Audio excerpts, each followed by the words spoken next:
Sí, hola, bon dia a tothom. Benvinguts. Començarem, ens hem despistat i anem una mica amb retard, perdoneu. Bé, és un nou debat de la Catalunya Social, de la taula del tercer sector, que s'organitza en col·laboració amb el diari Ara i el Hub Social, aquí on som.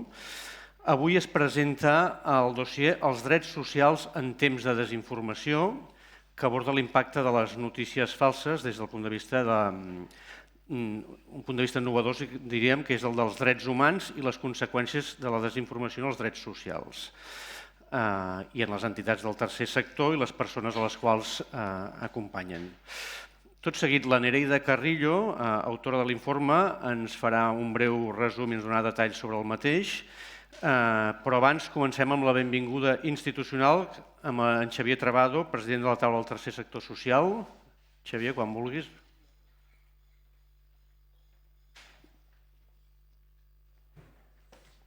Bé, bon dia a tots i totes. Primer voldria agrair al diari Ara i a l'Ignasi l'acompanyament que ens fan en tots aquests debats. És un recorregut ja llarg i que està tenint molts bons resultats. També a la Nereida, que ens ha ajudat a realitzar l'informe i per tota la feina que feu en el tema de checking.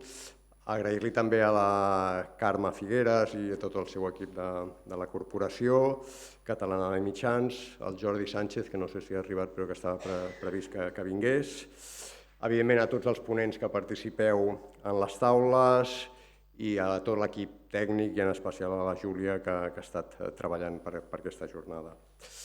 I benvinguts també els vicepresidents, membres de la Junta i en definitiva tots els que esteu aquí. El primer comentari que volia fer és que a l'Enric, el nostre estimat Enric, i que tant trobem a faltar, hagués estat molt content d'estar avui aquí perquè és un tema que li preocupava especialment i ell, que havia estat coordinant tota l'acció de comunicació de la taula, veia molta necessitat d'abordar aquest tema i, per tant, un record per ell també en l'inici d'aquesta jornada. Compartiré amb vosaltres algunes consideracions al voltant de per què creiem que aquest informe és rellevant.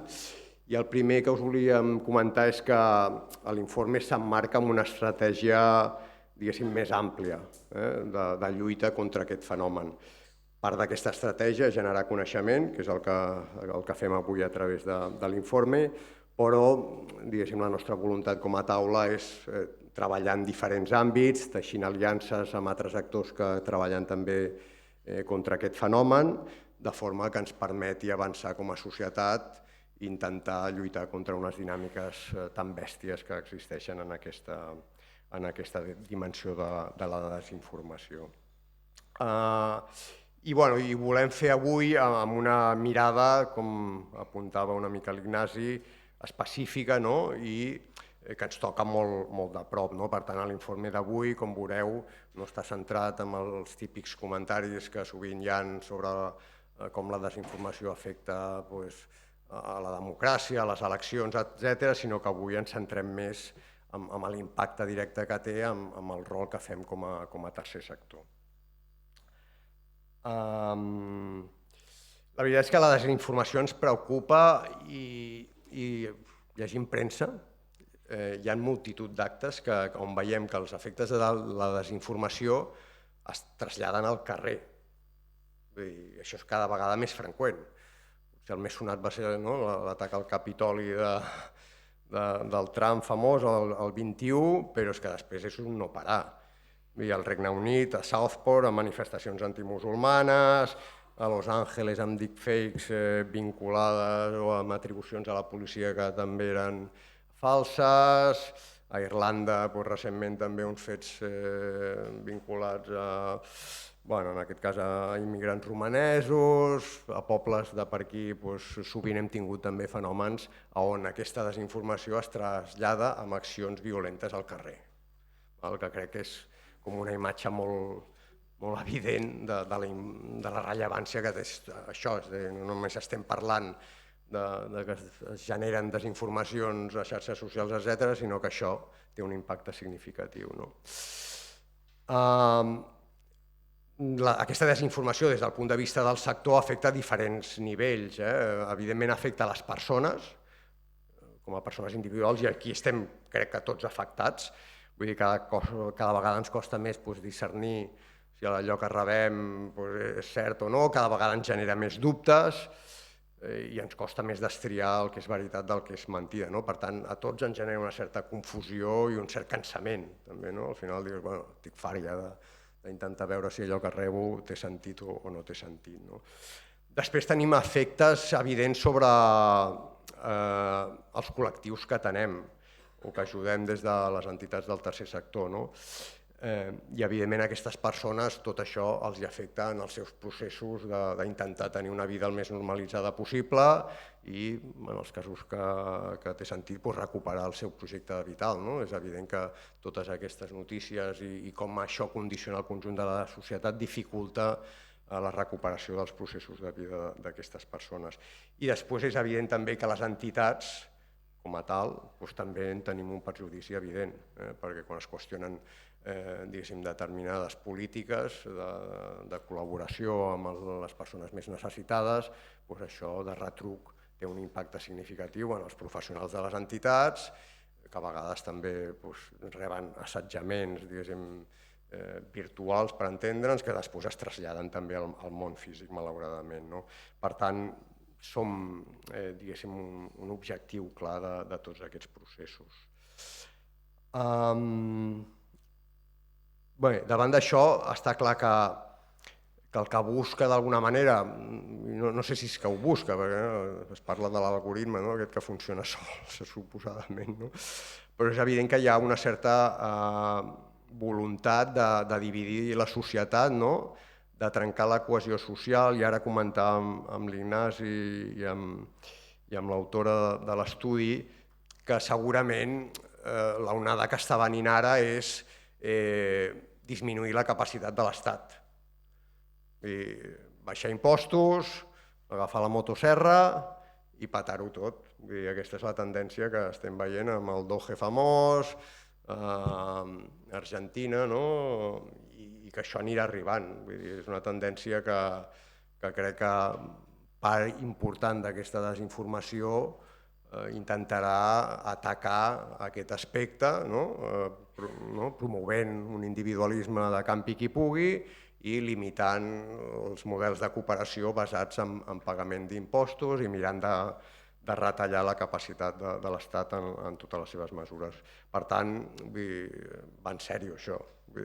No estem parlant no només dels riscos de la desinformació, sinó de l'impacte que tot aquest fenomen pot tenir en les societats com les entenem després de la Segona Guerra Mundial. Bé, jo en la meva etapa anterior, abans de la desgràcia de l'Enric i d'assumir la presidència, vaig estar bastant involucrat en tot el tema de digital, del món digital, i com des del sector podem utilitzar les eines digitals per fer millor la nostra feina, d'alguna manera. I la veritat és que això que avui parlem és una dimensió d'aquest fenomen. En definitiva, l'aspecte digital està promovent de forma significativa tots aquests processos de desinformació i ho hem d'incorporar com una tasca més de com des del sector també ens organitzem per mirar de lluitar contra el fenomen. I aquí sorgeixen una sèrie d'idees que durant la jornada anirem ampliant, que és, per una banda, educar i formar en pensament crític a la societat i, per tant, en el nostre cas, a les persones més properes a la nostra activitat, promoure una ciutadania crítica, que és molt fàcil de dir però molt difícil de fer, donar suport al bon periodisme, jo crec que això és molt important, i us animo a subscriure-us a mitjans de comunicació, perquè tenir mitjans de comunicació que treballin bé és una pota important d'aquest estat de benestar que tots plegats intentem mantenir i construir. Després, desmentir informacions falses, que també és molt fàcil de dir i difícil de fer, perquè suposa disposar recursos a fer-ho, organitzar-se per fer-ho, i aquí el que ens explicareu crec que ens pot ajudar. I en definitiva jo crec que també, que és part del que estem intentant impulsar des de la taula, treballar plegats, en xarxa, coordinar-nos davant d'aquest fenomen i ser capaços, entre tots els actors i tota la societat civil que creu que aquest és un fenomen important, ser capaços de lluitar-ho.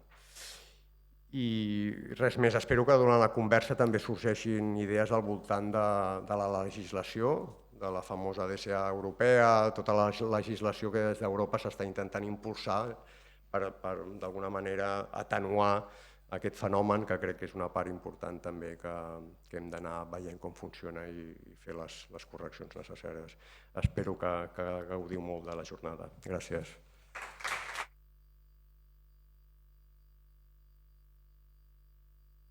Moltes gràcies, Xavier. Bé, sense més dilacions, li donaré ara la paraula a la Nereida Carrillo. Ella és doctora en Periodisme i Comunicació per la Universitat Autònoma i presidenta de l'associació Learn to Check, una associació que promou l'alfabetització mediàtica i informacional per crear resiliència davant de la desinformació i fomentar, això que demanava el Xavier ara, el pensament crític.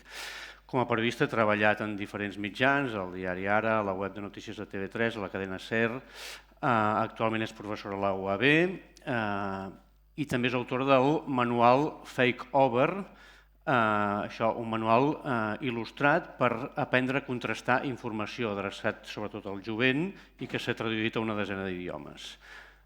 Nereida, endavant.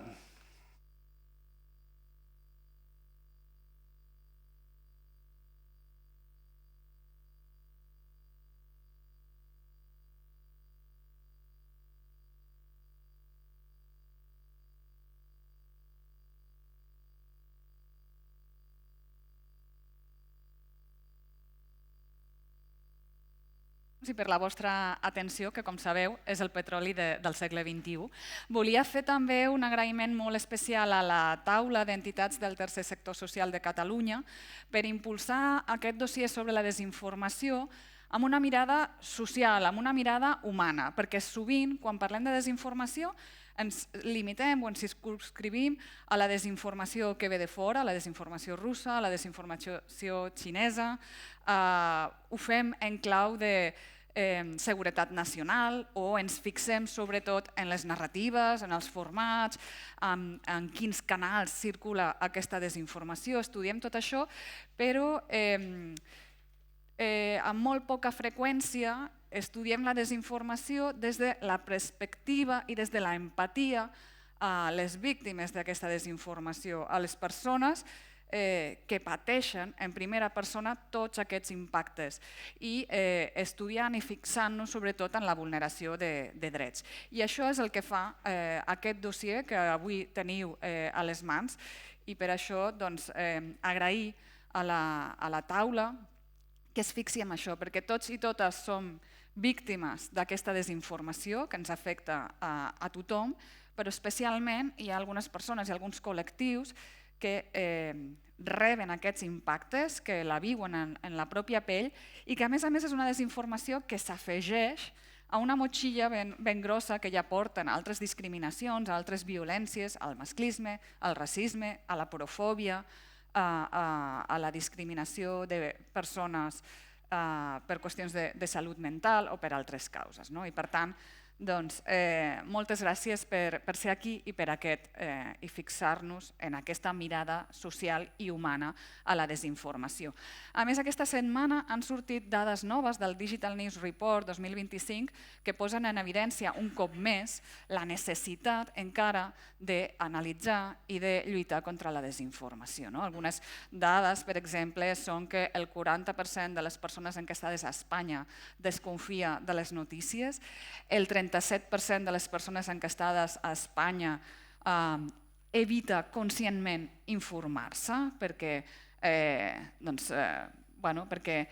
creuen que hi ha una sobrecàrrega informativa o perquè això els afecta l'estat d'ànim i sobretot d'aquest percentatge és significatiu que la majoria són o joves o les persones que se situen a ells mateixos en els extrems polítics i això posa de manifest de nou aquesta necessitat de fer front, de crear resiliència a la desinformació.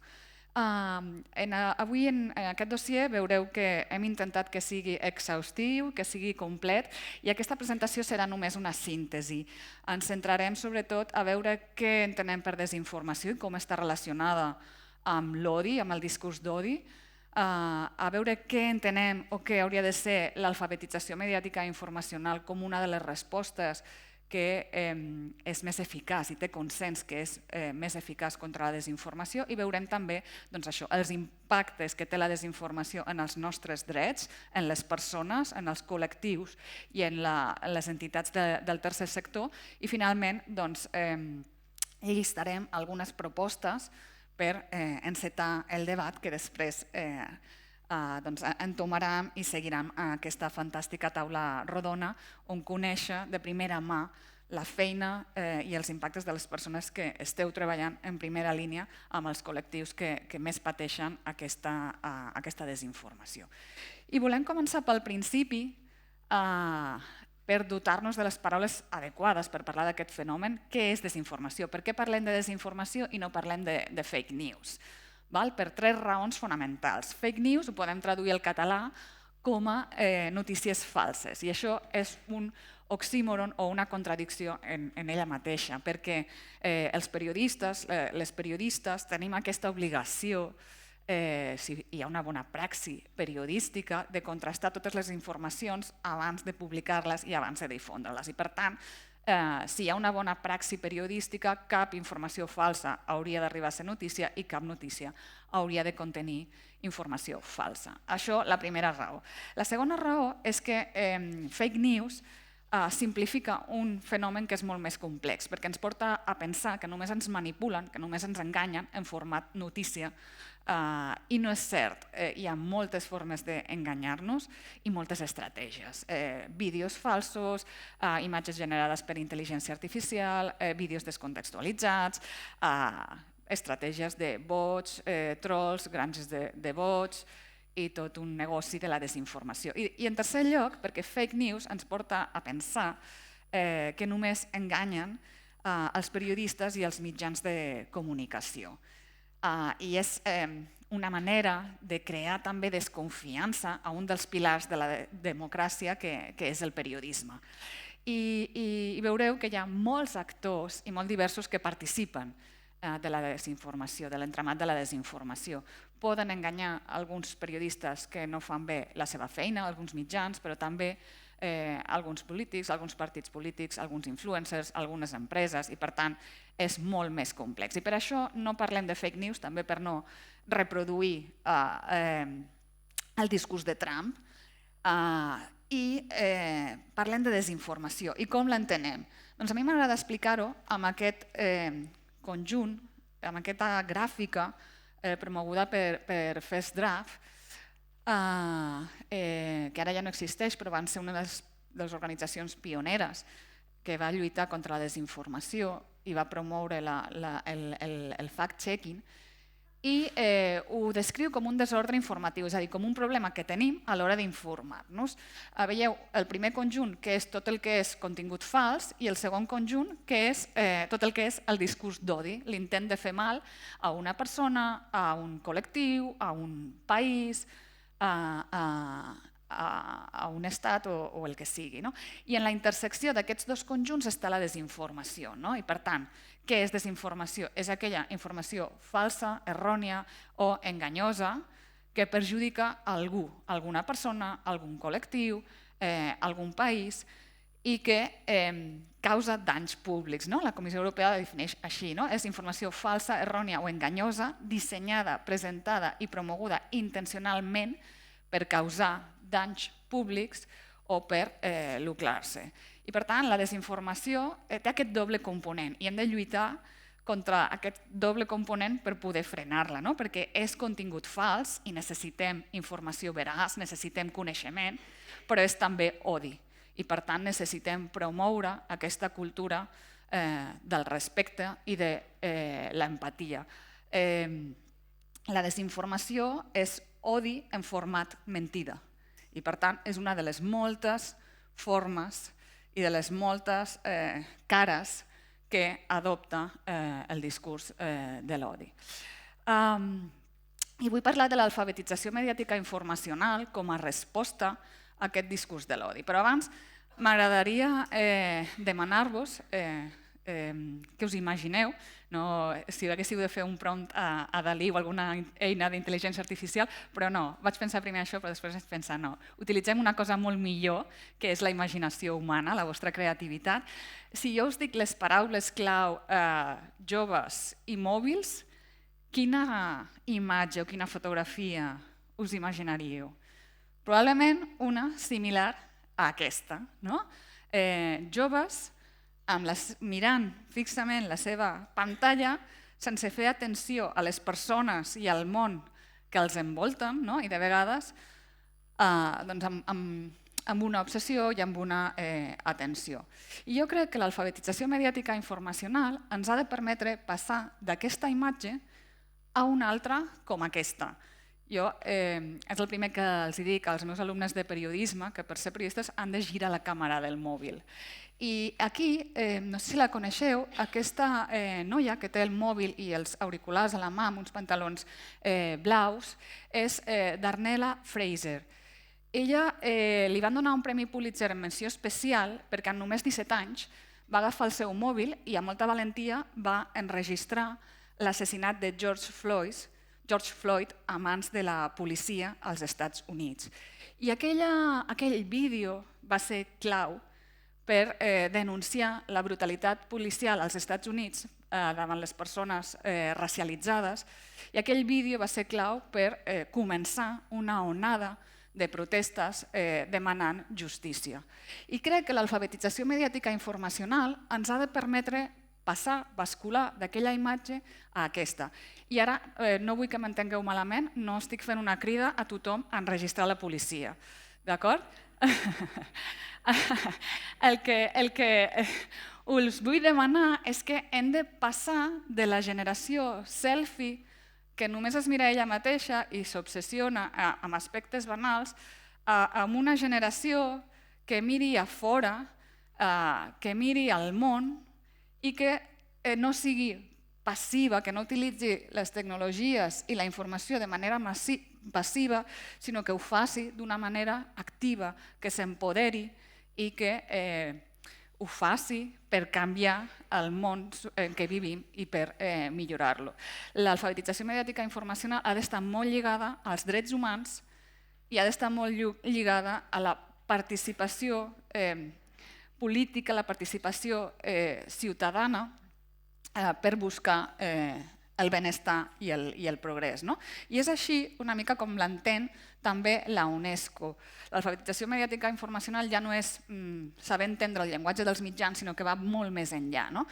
Diu, abarca una sèrie de competències que permeten a les persones buscar, avaluar críticament, utilitzar i enriquir la informació i el contingut dels mitjans de comunicació apropiadament, conèixer els drets de cada usuari a internet, comprendre com lluitar contra la incitació a l'odi en línia, la informació i les notícies falses i el ciberassetjament, comprendre les qüestions ètiques relacionades amb l'accés a la informació i el seu ús i col·laborar amb els mitjans de comunicació i les tecnologies de la informació i la comunicació com a productors d'informació i continguts per a la igualtat, l'expressió personal, el pluralisme de la informació i dels mitjans, el diàleg intercultural i interreligiós i la pau. I aquest és un dels reptes que tenim.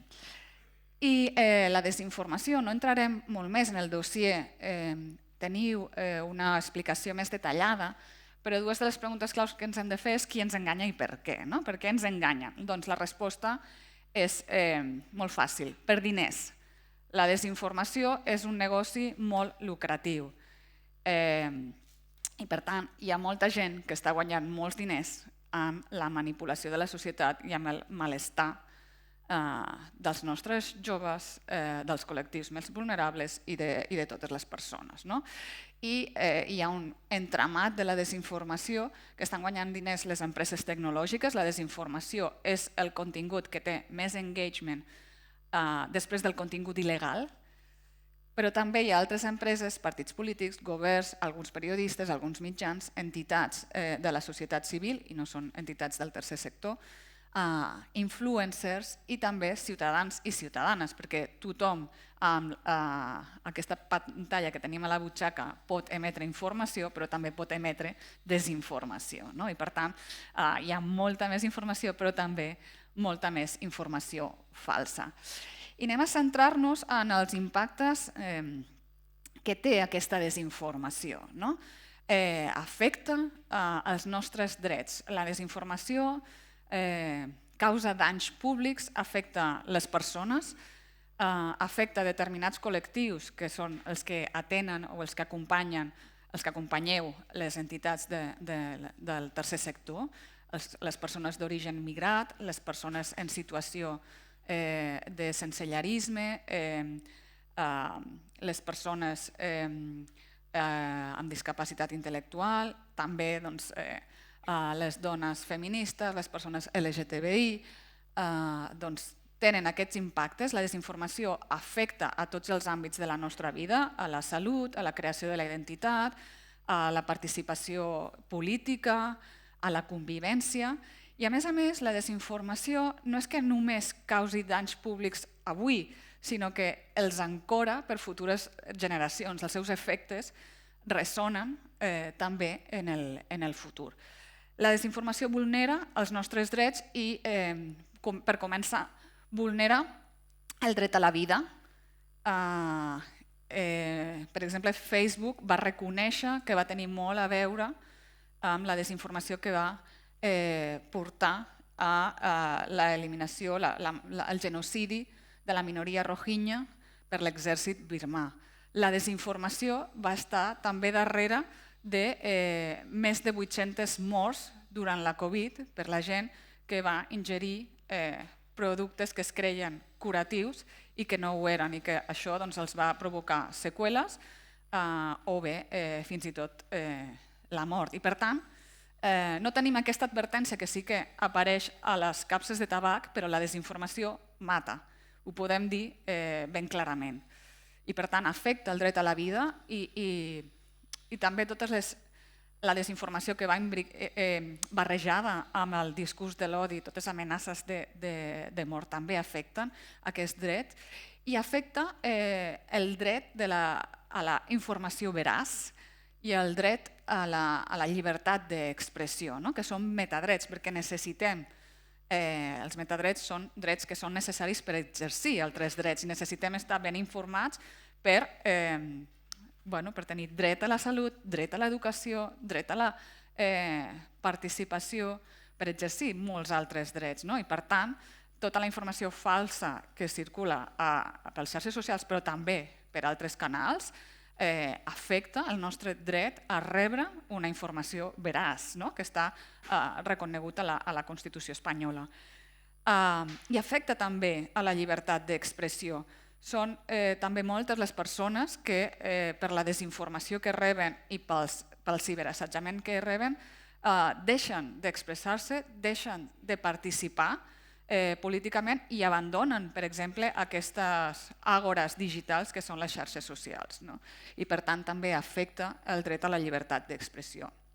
La desinformació afecta el dret a la intimitat, el dret a la pròpia imatge, és cada vegada més sofisticada amb eines d'intel·ligència artificial. Per exemple, s'estan succeint, lamentablement, els casos de deepfake, aquests vídeos, aquestes imatges falses generades per intel·ligència artificial, que no creades, perquè la tecnologia no crea, genera, i en què apareixen noies joves que els seus companys fan imatges falses sobre elles amb eines d'intel·ligència artificial.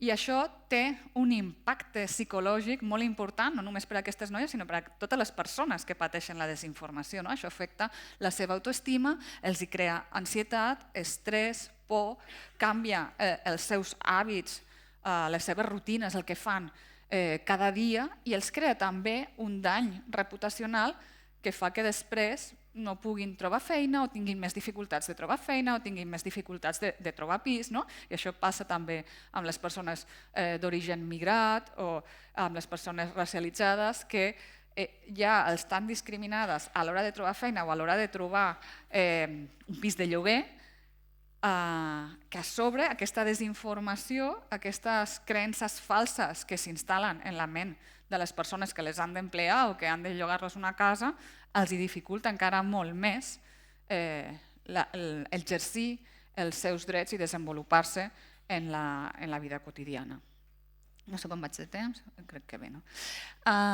També afecta el nostre dret a la salut, el dret a l'educació, el dret a l'habitatge, el dret a la no discriminació i el dret a un medi ambient saludable. Per exemple, el dret a la salut. Aquí hi ha un exemple de vídeos que circulen ara mateix, per exemple, per a joves, dient que l'alcohol no és perjudicial a l'embaràs.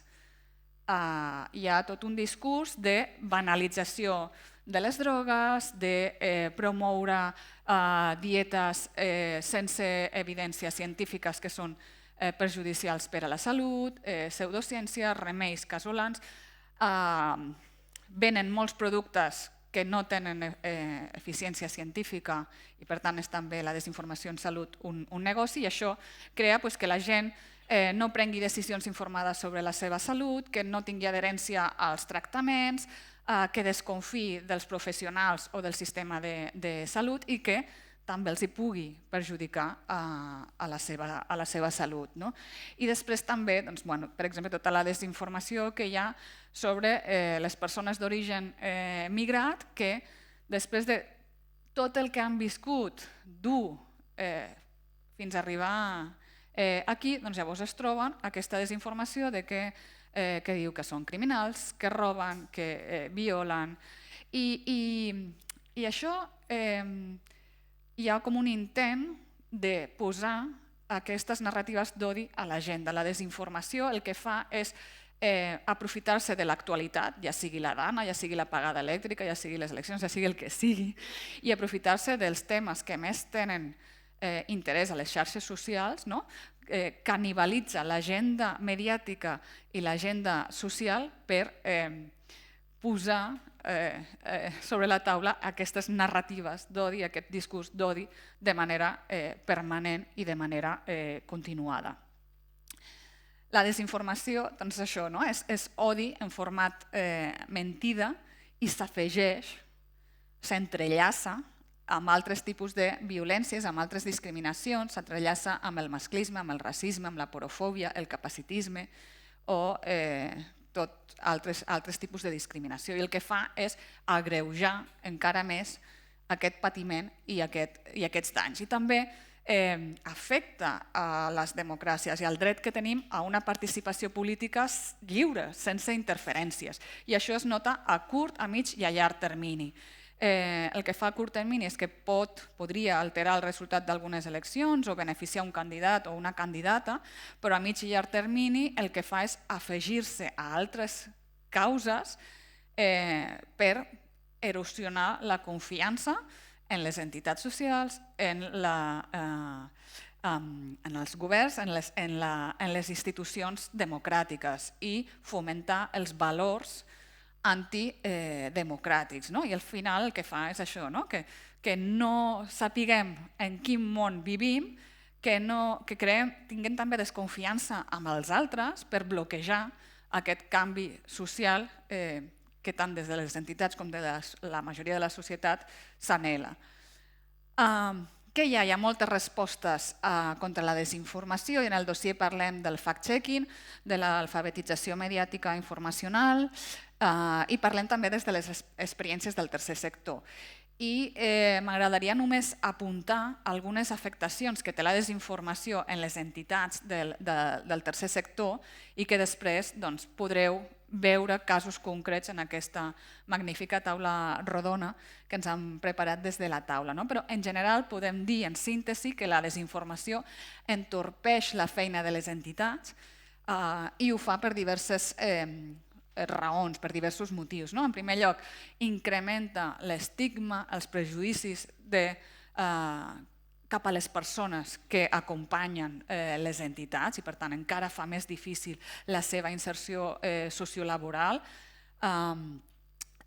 afecta aquestes persones i a més fa que de vegades fins i tot aquestes persones qüestionin la feina i el paper de les entitats, danya la reputació de les entitats del tercer sector i això també els hi fa més difícil de vegades trobar persones treballadores, trobar persones voluntàries, trobar socis i sòcies, trobar fons que se sentin qüestionades, afecta les treballadores que són increpades i de vegades fins i tot poden ser assetjades i també complica les seves aliances i el fet de trobar de fer pactes i les seves oportunitats.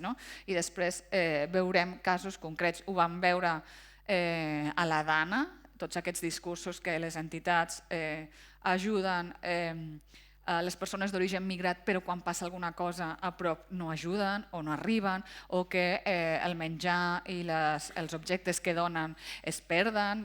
Tots aquests discursos falsos que van minant la feina, la reputació de les entitats.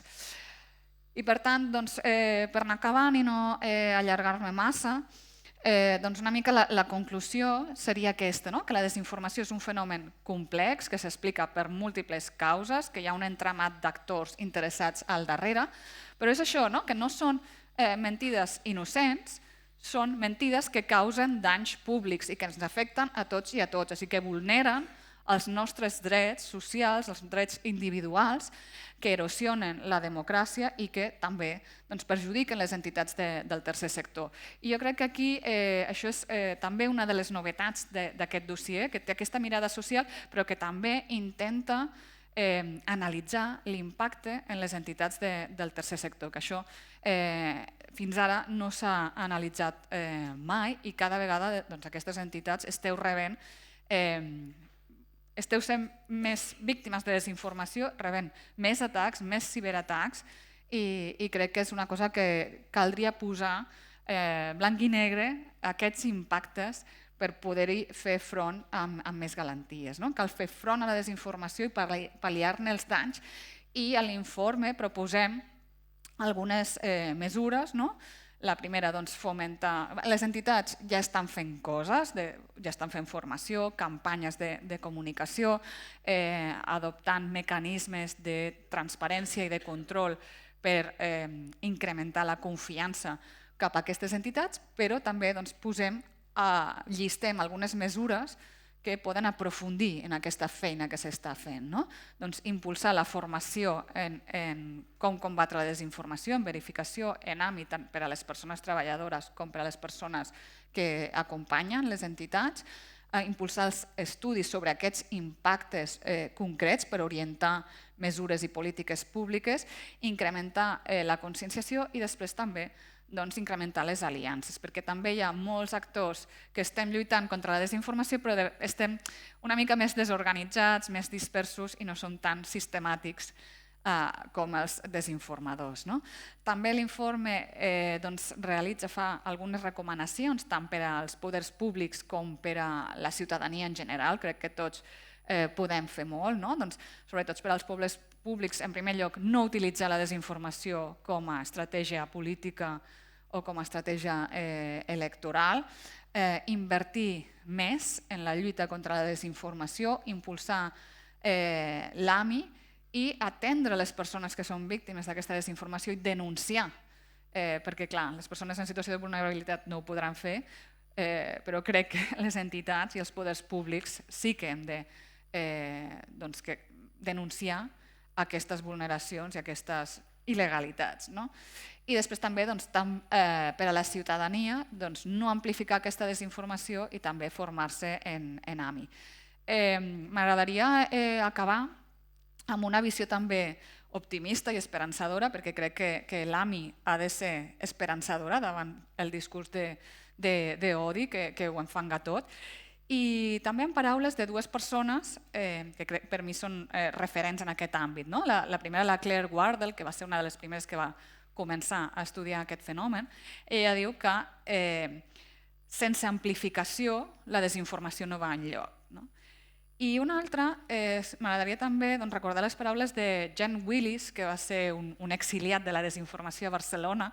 Ell era polític, diputat al Brasil, i amb l'època bolsonarista es va exiliar a Barcelona perquè va veure que una companya seva va ser assassinada en estranyes circumstàncies pel fet de ser dona, racialitzada i política progressista.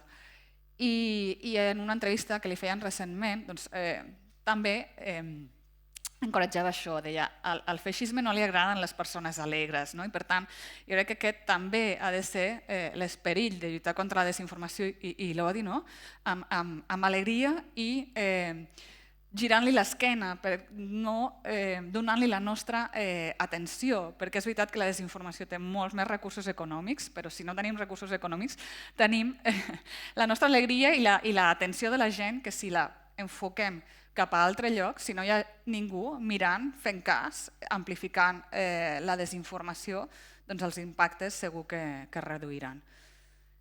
I amb això, moltes gràcies per escoltar-me, per la vostra atenció, i dono pas a l'Ignaci i a la taula rodona.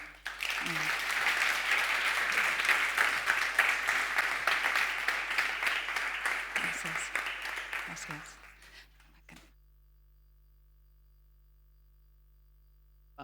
No se'm sent? Ara sí. Moltes gràcies, Nereida.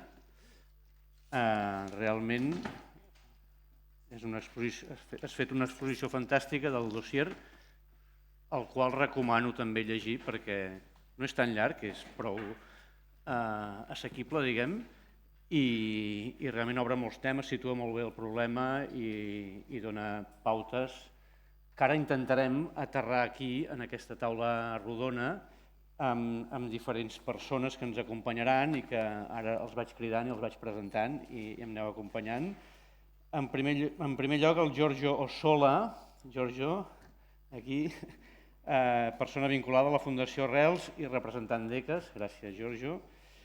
En segon lloc, Isabel Alcalde Sastre, membre de l'Associació d'Aruma Granollers i vicepresidenta segona de Salut Mental de Catalunya. Gràcies, Isabel. Romaisa Crima, responsable tècnica del projecte Entre Joves de FEPA, benvinguda.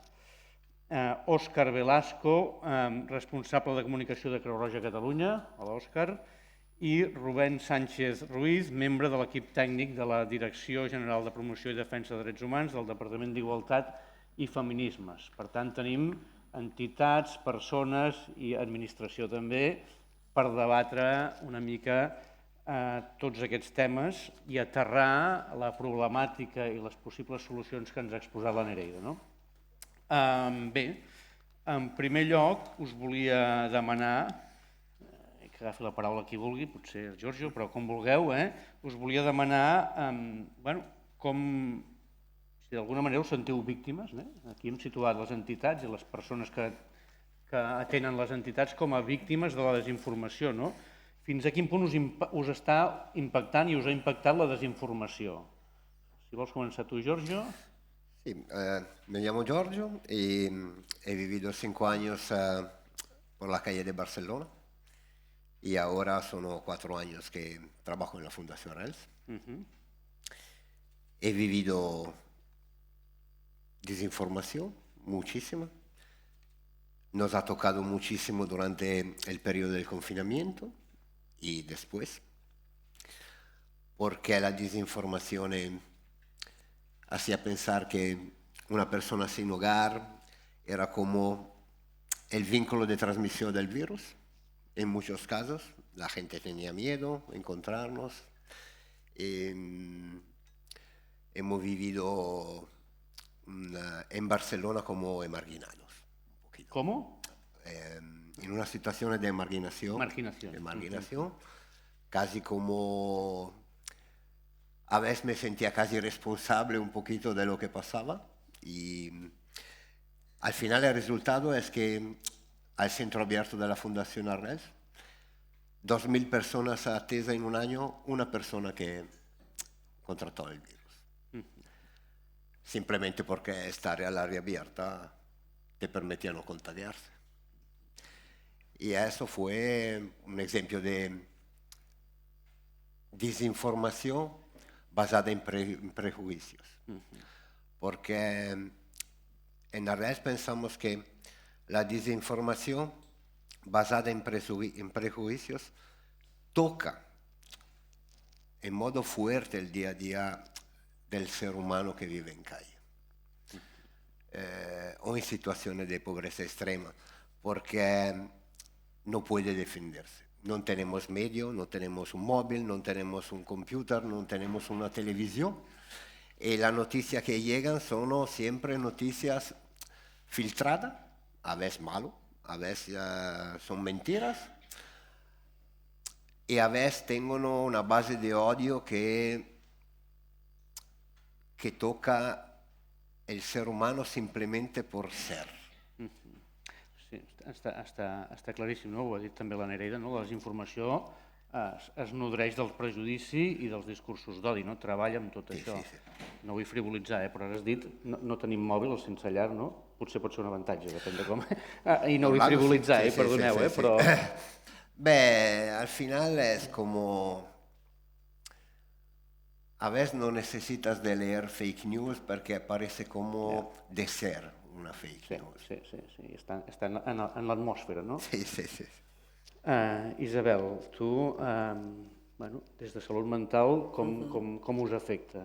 Jo, tal com dius, vinc de l'àmbit de la salut mental i en siguem o no conscients, perquè bé, jo estic en representació d'una entitat de familiars, però al mateix temps de Federació Salut Mental Catalunya, que inclou entitats de familiars però també entitats en primeres persones, i en siguem o no conscients ens afecta moltíssim. Ens afecta a les famílies i afecta a les primeres persones i evidentment a les entitats, tal com deia la Nereida.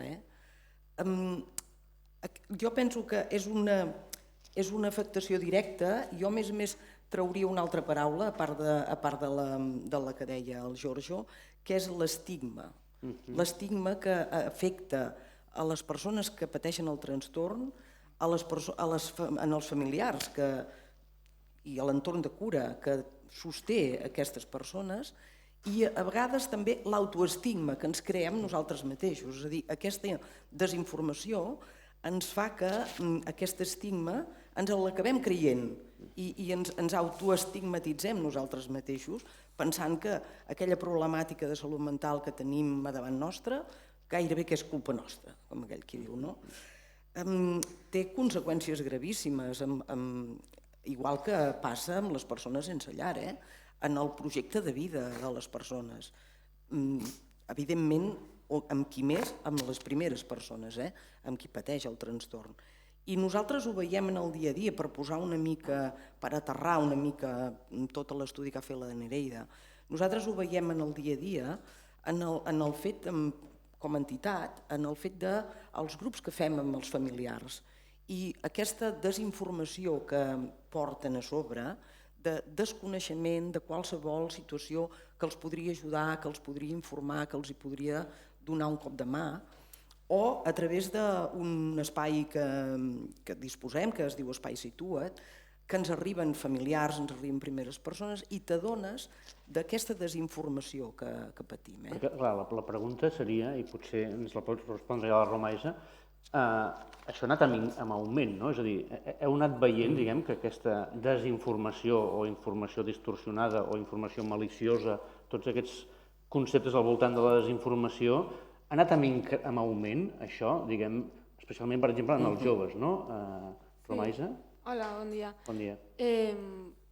Jo volia dir que des de fa un any amb el meu company Aslan estem dinamitzant un projecte anomenat Entre Joves des de FEPA i tracta una mica d'acompanyar joves que estan o han estat en el sistema de protecció des de persones que hem estat en el mateix sistema de protecció tutelats i intentem acompanyar-los i oferir aquest assessorament i d'altra banda també estem intentant tirar endavant la participació juvenil que costa bastant i feia aquesta prèvia perquè gràcies a tots aquests grups que hem fet amb diferents joves hem pogut fer veure que la nostra sensació, que el que nosaltres pensàvem era una cosa bastant generalitzada i no era com una cosa individual com a experiència seva o meva i és veritat que jo crec que van dues direccions tot el tema de la desinformació, primer a nivell com més social, que hi ha moltíssims prejudicis sobre nosaltres,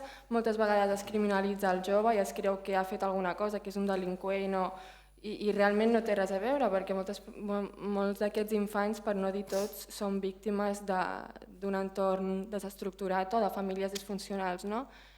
I d'altra, també el concepte de mena, que crec que, o sigui, no em vull allargar molt, però crec que és un concepte que deshumanitza totalment als infants i des dels medis de comunicació moltes vegades s'utilitza d'alguna manera com estratègica o no sabria com dir-ho i també que s'afirma que vivim de l'Estat, que al provenir d'aquestes famílies com desestructurades no podrem tenir una vida totalment funcional i dependre de nosaltres per un camí triat per nosaltres mateixos.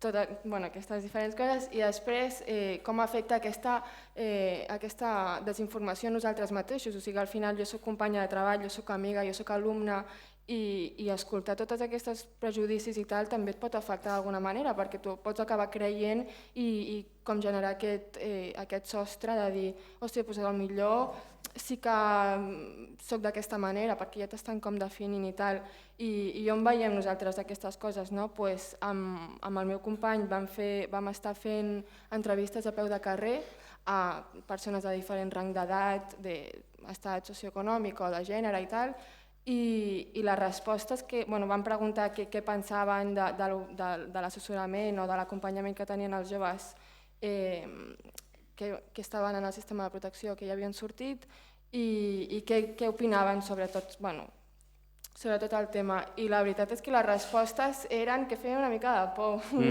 Per exemple, quines? O sigui, ja va haver-hi una que era un home bastant jove que a priori estava utilitzant el llenguatge inclusiu i jo vaig pensar, bona onda, no? En plan, no sé, respectarà tots els drets i tal.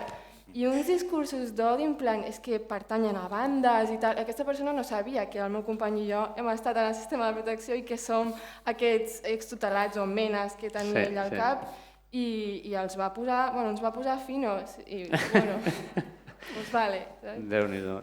I això que deia la Nereida, d'aquesta última enquesta en què el 36%, ara ho estic dient de memòria, de persones encastades a Espanya ja refusen informar-se, no? No és que estiguin desinformades, és que en aquest context de dificultat d'entendre què és informació i què és no, hi ha molta gent que decideix no informar-se, i entre ells molts joves radicalitzats, no? Pel que deia. Clar, això com es combat, no?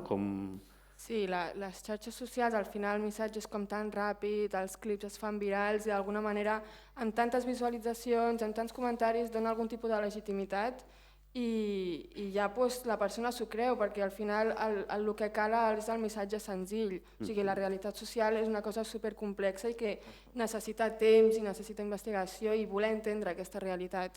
Quedar-te amb un clip és el més fàcil i des d'aquí,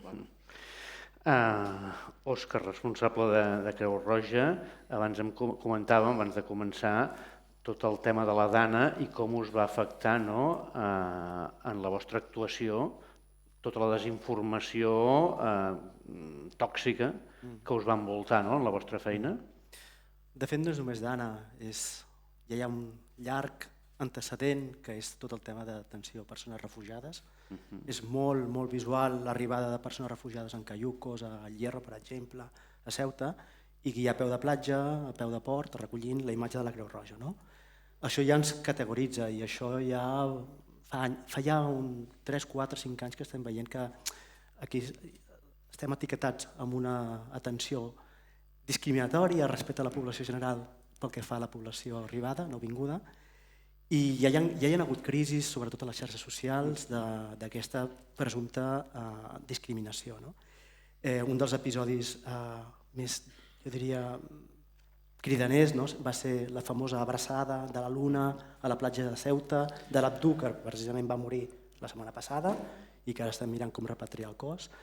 Això va generar un esclat d'odi que fins i tot la mateixa protagonista de la fotografia es va veure afectada psicològicament, això que dèieu, com afecta la psicologia.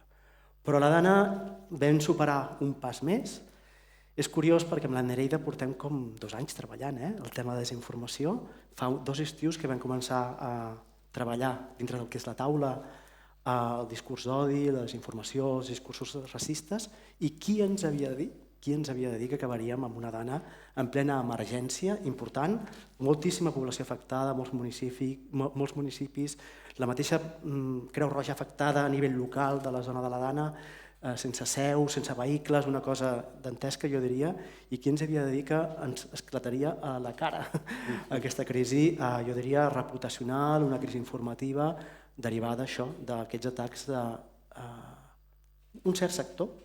Val a dir que tot està absolutament orquestrat, s'han identificat prèvies en canals de Telegram privats, llavors això baixen alguns comptes molts d'influencers i a partir d'aquests influencers, d'una manera regular, van llançant missatges que generen una viralitat que s'expandeixen. Un fenomen que també ha comentat la Nereida, el tema dels bots. Aquí hi ha hagut una incidència important, sembla ser de bots indis, una raó econòmica, molts comptes certificats, amb la qual cosa vol dir que si viralitzen el seu contingut generen ingressos, això és molt important, comptes en caràcters hindus, etc. I que anaven replicant uns missatges molt bàsics, amb un llenguatge molt bàsic, que al final això esdevenia viral. Fins a un punt que normalment, a nivell de tot l'Estat, la Creu Roja deu tenir, normalment, en una situació normal, deu tenir unes 300 mencions setmanals. En moments crítics de la dana vam arribar a tenir-ne 7.000 diaris, una cosa absolutament ingestionable. No es podia gestionar malgrat un equip de voluntariats que es va crear per anar contestant i contrarrestant certes informacions. Però tot i així, aquest abast, aquesta allau, aquest tsunami d'informació generada per bots, més influencers, doncs ho fa bastant ingestionable. Val a dir, a nivell d'accés a drets, que això ens dificultava no només a nivell reputacional, que també, sinó també accés a les persones que patien dificultats i que ens escrivien. No podies discernir quins missatges amb aquest gruix. Alguns demanaven ajuda i no sabíem discernir. Un altre efecte molt important que va tenir la dana és com accedíem a les llars, a la població afectada.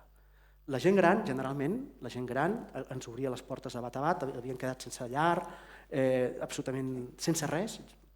Recordo un matrimoni, ella de 87 anys, ell de 89 anys, absolutament desnonats, no tenien res, visquent al pis de la veïna de dalt, i tot i així rebia les nostres visites, la nostra distribució d'aliments. I aquella mateixa senyora deia, ostres, com us estan posant les xarxes socials a caldo. Era aquesta doble realitat, aquest paral·lelisme que existia. I aquest accés a poder arribar a la població afectada amb una emergència és la novetat. No ens hi havíem trobat mai, ara ens hi estem trobant i hem d'aprendre. A través de la pagada hi ha estratègies, que ja en parlarem després si voleu, però hi ha estratègies de... Vam fer com 15.000, 16.000 impactes informatius en mitjans, però, sota el meu punt de vista, l'arrel del problema és les xarxes socials i hem de replicar un model comunicatiu que combati les fake news en allà on s'origina, no a través dels mitjans, que són uns grans aliats, sinó a través precisament de les xarxes socials. Són dos canals molt diferents i en realitat estan cada cop més separats. Exacte, i val a dir que a part que estan separats, els targets, els públics són molt separats. Tu pots informar molt a una població amb certa edat a través dels mitjans dels mass media, però en canvi, si no ho fas a través dels mitjans de comunicació, de les xarxes socials, més de la meitat dels joves s'informen només a través de xarxes socials. Hem d'atacar per aquí. És una de les estratègies que estem intentant implementar.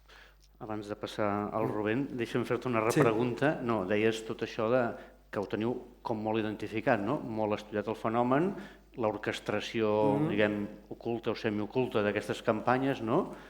Això es pot denunciar, diguem. O sigui, a part d'explicar-nos-ho i entendre-ho, està molt bé, a part de contestar per la xarxa i tal, això es pot denunciar? Mireu, els mitjans de comunicació han de rendir comptes. Hi ha un CAC i si no compleixen, reben unes multes. Exacte. Per mi hi ha un camp absolutament a explorar, ho has avançat una miqueta per sobre, però és el camp com legislem això.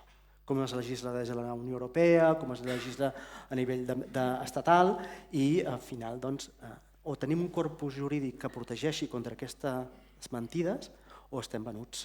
Per mi és aquest gran pas que hem de fer. Sí.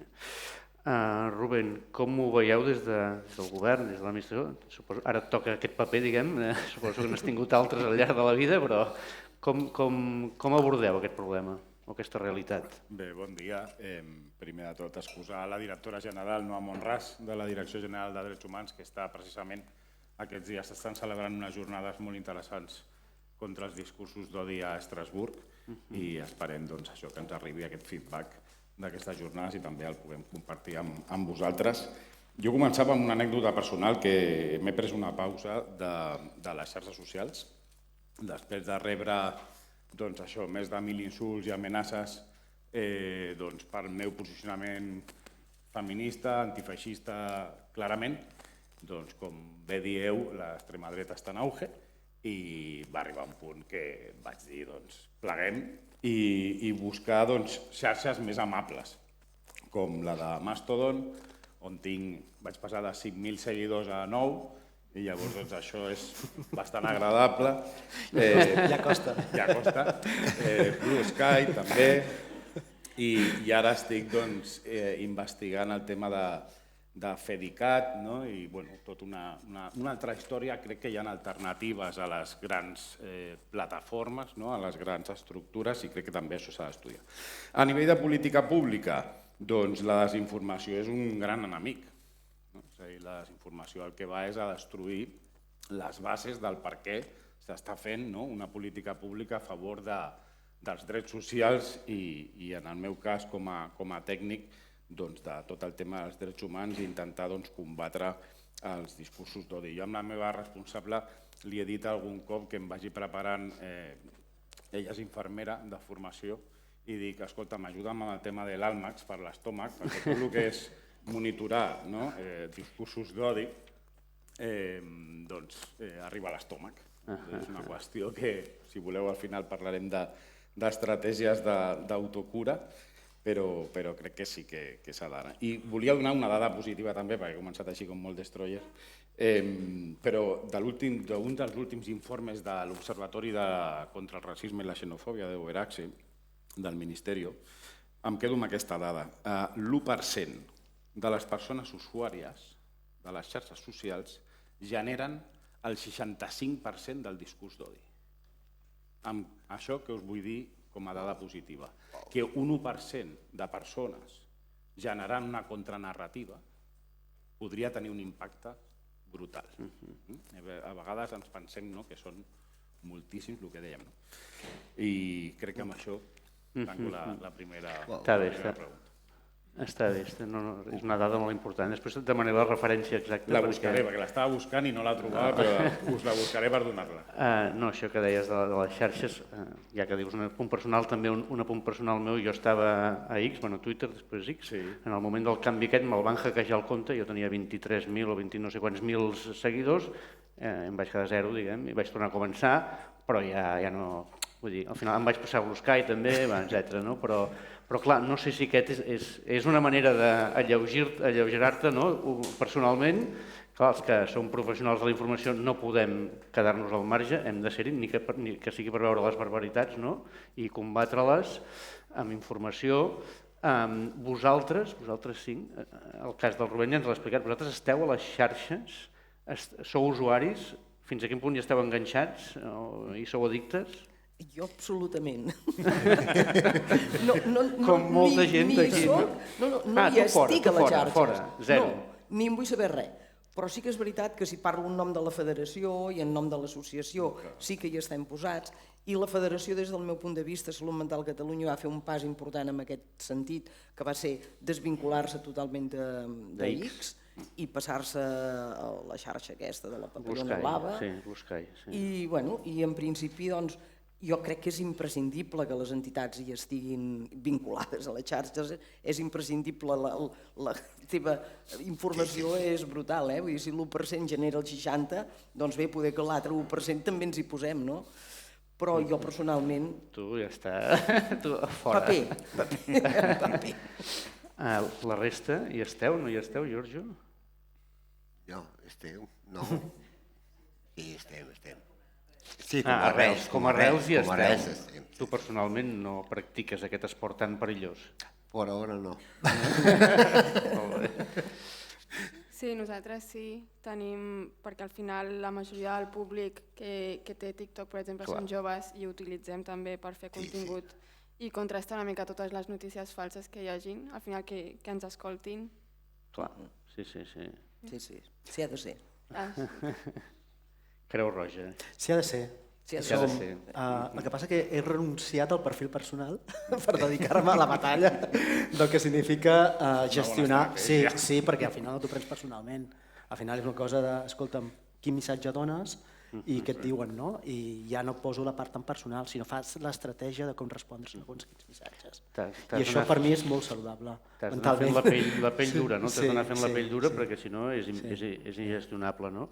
A part de les xarxes, que és bastant evident el problema, no? No ho sé, en els vostres entorns la desinformació circula per l'ambient, no? És allò, està en l'ambient, no? A part de les xarxes, per on més us arriba? Pels vostres entorns més personals, professionals? És a dir, que ara estem en un punt que efectivament la gent jove és més vulnerable, diguem, perquè no ha tingut l'hàbit mai d'informar-se per mitjans tradicionals i s'ha instal·lat en la desconfiança cap a aquests, d'altra banda lògica per algunes pràctiques, no? Però per tant, com s'informa, no?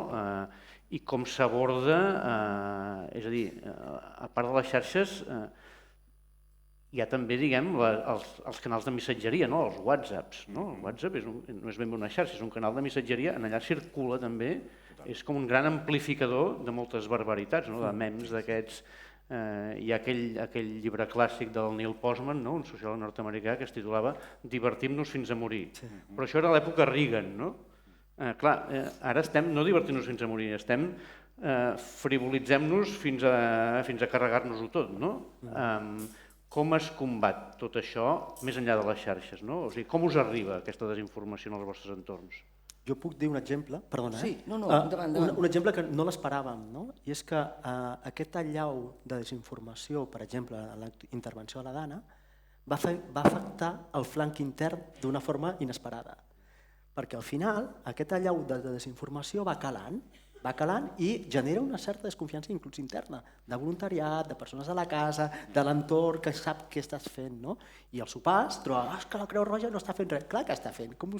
I era tan l'allau que a nivell personal costava molt desactivar aquesta ideologia que ja havien adquirit. O sigui, què ve a dir? La idea és que quan t'ocupen el cervell d'una manera amb una idea clau, després desmuntar-ho és molt complicat, inclús en entorns molt propers. Què ve a dir? Doncs que s'ha de reforçar el flanc intern i preparar-se també per un efecte col·lateral intern que té en una organització tan gran com la Creu Roja. I això és un tema que hem de treballar també internament com a organització.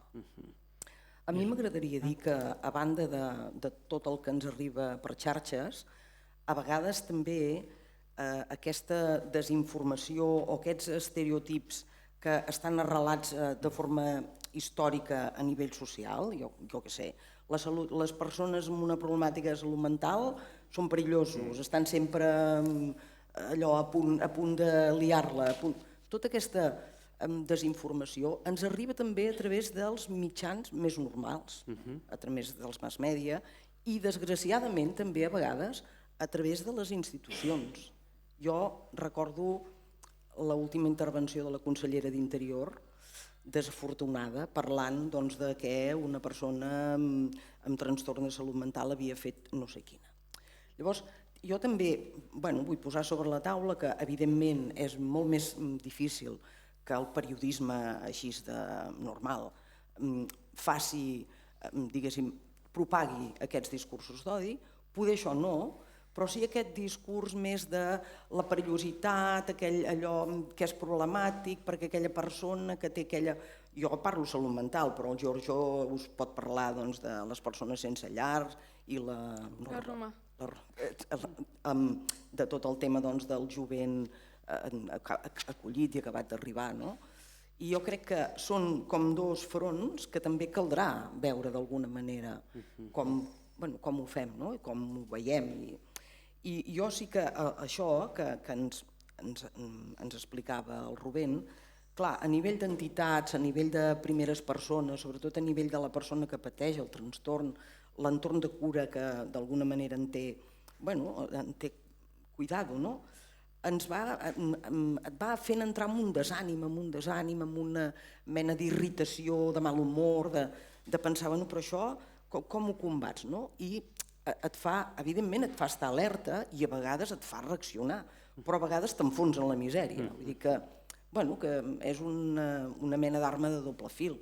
En aquest punt, Giorgio, tu que estàs en contacte amb molta gent sense llar i que viuen això al carrer, com els afecta a totes aquestes persones? Com viuen això? Són conscients d'aquesta desinformació de la qual són víctimes? Allora, muchísimas veces tengo la sensación que esa desinformación basada en prejuicios por la persona que siente, que percibe esta cosa, sea la realidad.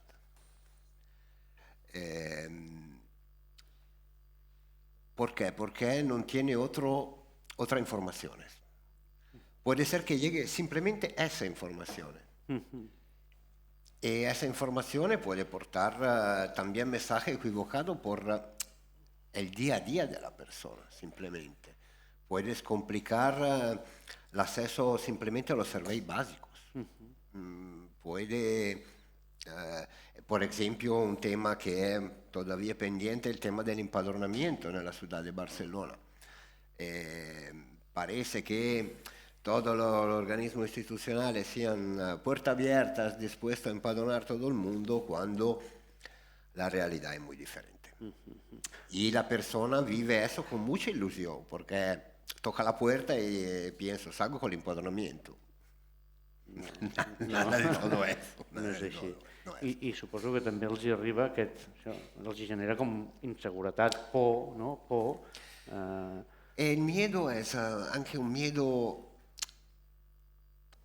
que no se va simplemente con una palabra, porque toda esa desinformación crea también una protección de cada individuo que al final rechaza cada información que llega porque no sabe cuál es vera y cuál es falsa. No sabe dónde te porta esta información. Y al final, por experiencia personal, el vivido de cada persona, te cuesta mucho tener esperanza y confiar en abrir una puerta que es estancada porque nunca sabes qué es lo que te va a pasar. Una desconfiança que abans ho apuntàveu des de Creu Roja, no? que també afecta les entitats, no? És a dir, fins a quin punt heu notat les diferents entitats i fins i tot l'administració, no? Que segur que també aquesta desconfiança, falta de credibilitat i dificultat, per tant, per fer viable la feina que feu, no? Tot aquest entorn de fake news, desinformació, diguem-ho bé, no? També ens afecta els mitjans de comunicació, en efecte, perquè clar, ens ho posa més difícil, no? És més fàcil informar que combatre la desinformació, curiosament. Vull dir que, com us afecta a les entitats, això? Com heu notat tots aquests darrers anys, aquest increixendo de desinformació? En el nostre cas, per exemple, sí que, òbviament, hi ha com una desinformació generalitzada i a vegades com que costa... És el que has dit tu abans, quan les persones ja tenen com aquesta estructura d'idees que moltes vegades estan basades en informació falsa, és com molt difícil lluitar, tot i que tinguis informació real. Nosaltres, per exemple, des de FEPA, aquest any es va difondre al final l'enquesta 2023 de FEPA i on explica... La mostra era de 3.100 joves de Catalunya de 16 a 25 anys que estan en el sistema de protecció, que ja han sortit del sistema i s'estudia el perfil, les seves experiències i tal. I clar, algunes de les dades eren, per exemple, 9 de cada 10 joves treballen o estudien, 2 de cada 10 compaginen estudis, feina i les dues coses. Clar, era un 22,10%, que és una xifra per sobre del jovent en general. I per altra també va sortir que més del 30% d'aquests joves la seva font d'ingressos era el treball I és veritat que vam trobar com molt bon feedback per part dels mitjans de comunicació, perquè al final sí que podien com tenir informació factual, no? Sí, real, a temps de l'any passat, que podien utilitzar com per trencar amb aquests prejudicis i bueno, al final dona aquesta sensació d'una mica d'esperança de dir, vale, podem treballar una mica en equip i amb els mitjans de comunicació i tirar endavant, doncs...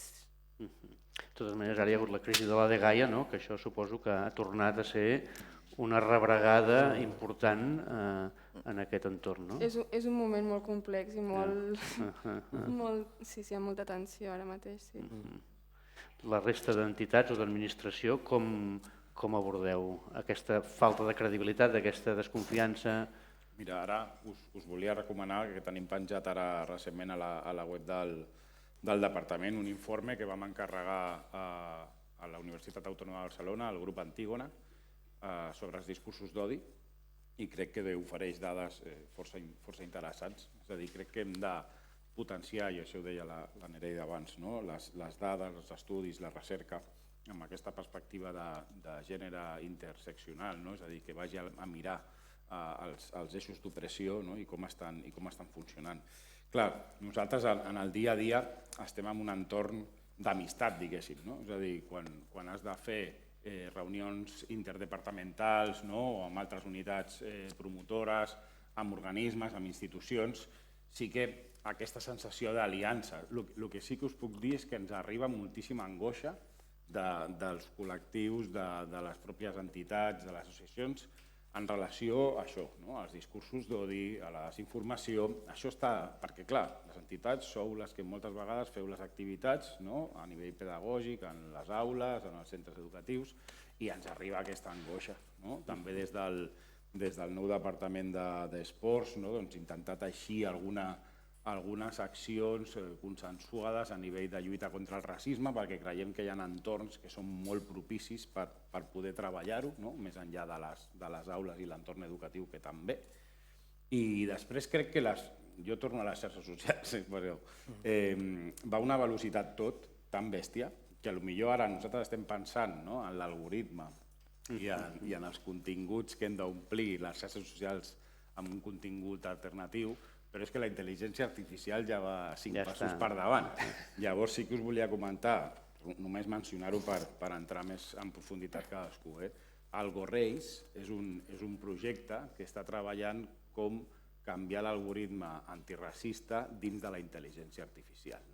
Aleshores, intentar centrar-nos en projectes.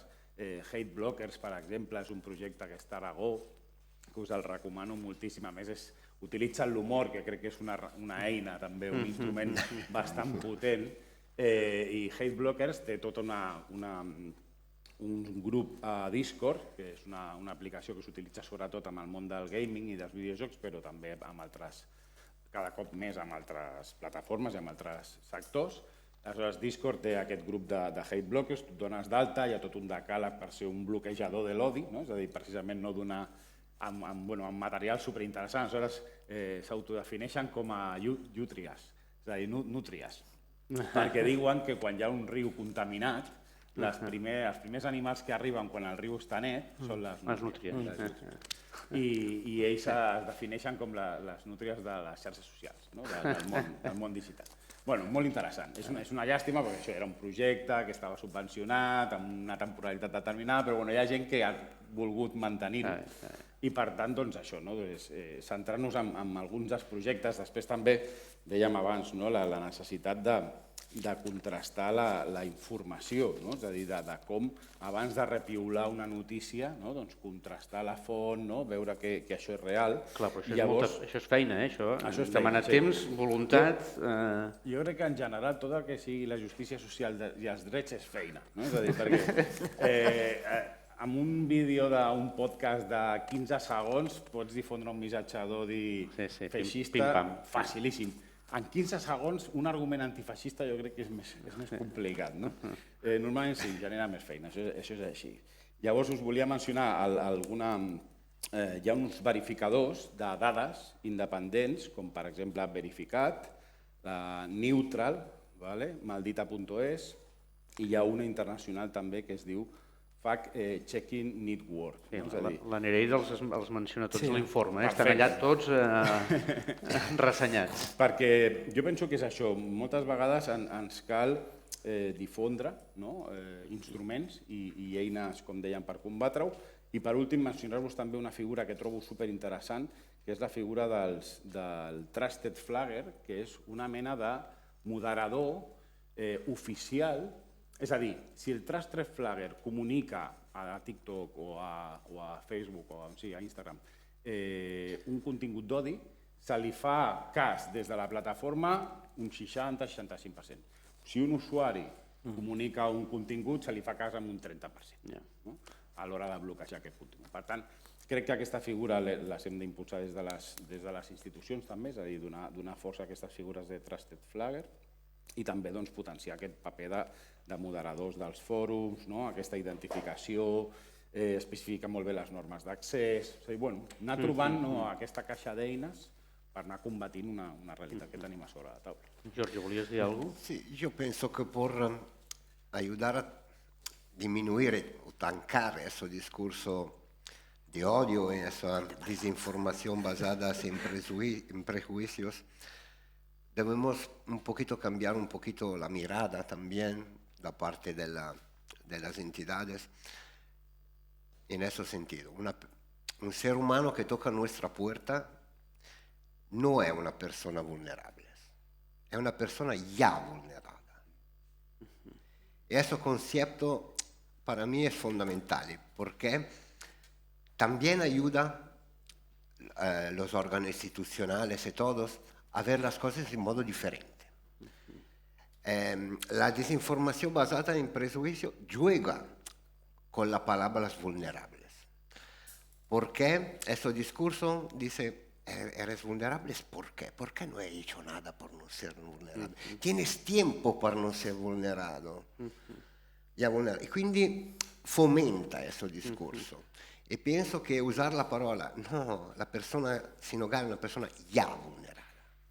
No es vulnerable, ya es vulnerada. Porque es una persona que está pidiendo ayuda.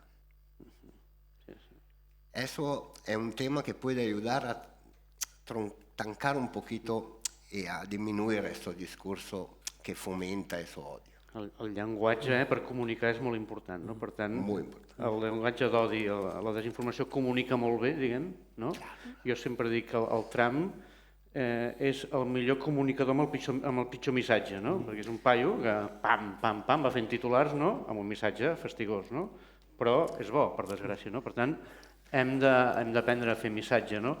Ai, perdó. Sí, digues, Isabel. No, una mica en aquesta línia de l'aprenentatge, fer missatges, jo crec que ja les institucions i tot, bueno, les entitats bàsicament ja estem donant respostes, però jo crec que és que hem d'anar donant respostes com a molts diferents nivells. Per exemple, a nivell personal també hem de donar resposta i a nivell personal ens hem de tornar com militants del tema, perquè una mica el que deia el Giorgio és allò, és anar desfent aquells impactes que tu veus que van arribant i que estan dient, jo què sé, aquella persona que té un problema de salut mental i addiccions, que no he esmentat la paraula i vull esmentar-la una mica, també abans parlàvem amb el Giorgio, sembla com que aquella persona és l'única que té la responsabilitat d'haver entrat en aquella espiral, i no és així, perquè segurament hauríem de mirar en quines circumstàncies es donen això. Potser és molt més imprescindible perquè aquella persona tiri endavant, que tingui habitatge, que tingui feina, que tingui un entorn saludable, que tingui, etc. Condicionants que no són personals, que són condicionants socials. I en canvi no li donem gaires vegades aquesta mirada. Jo penso que hi ha d'haver-hi aquesta militància més personal per trencar estereotips, precisament, per dir, això no va per aquí. I a vegades és allò, xerrades amb amics, amb companys, amb persones de primera mà, que puguis dir, no, és que jo tinc el meu fill que té una problemàtica de patologia dual.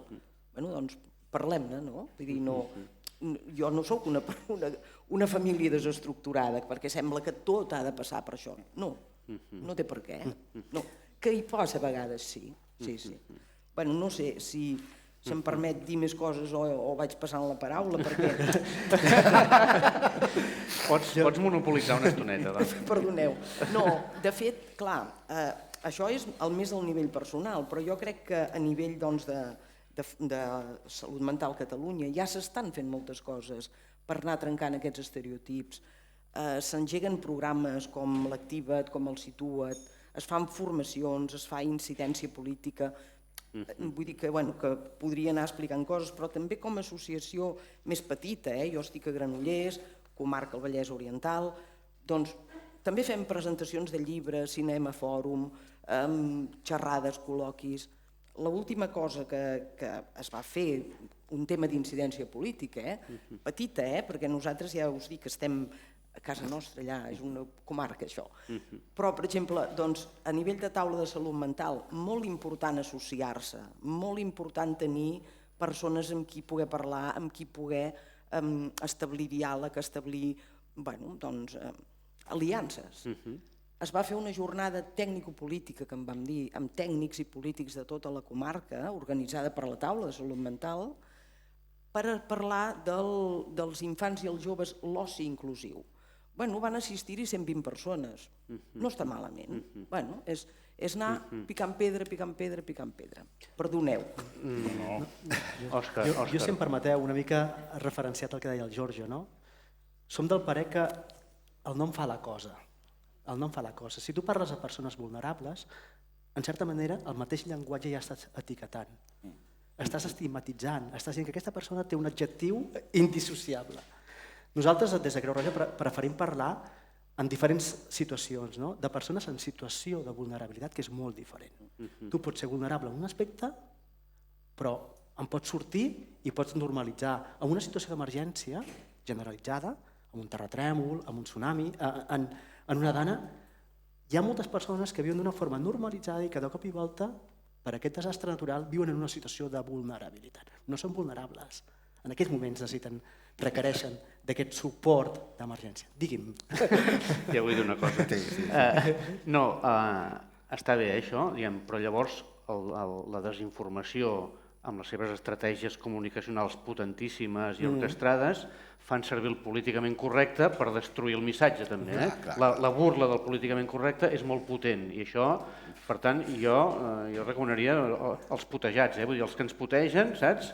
Parlar clar, o sigui, parlar més directe i no tenir vergonya de dir les coses a vegades d'una mica pel broc gros, perquè ells encara són més hàbils en aquest sentit i com que tenen menys escrúpols, el missatge aquest de desinformació i de tergiversació i de promoció de l'odi és molt fàcil i molt potent, no? I després una altra cosa, això és un comentari meu que potser no em tocava, però aquí queda. I després una altra coseta seria una pregunta, això sí que seria pregunta, és, clar, l'acció, diguem, que feu, tradicional, com ara has descrit Isabel, i que és importantíssima, clau, bàsica, dura, difícil i s'ha de fer, però després hi ha aquesta acció reactiva, perquè acaba sent reactiva, aquesta és la pregunta, contra la desinformació, perquè la desinformació va per davant, com deia el Rubén, i per tant sempre estem com reaccionant i sobrepassats. Com podem fer per no actuar reactivament contra la desinformació i actuar estructuralment contra la desinformació? Jo diria ser proactius. Com? Ser proactius. Com? Doncs llançar el primer missatge.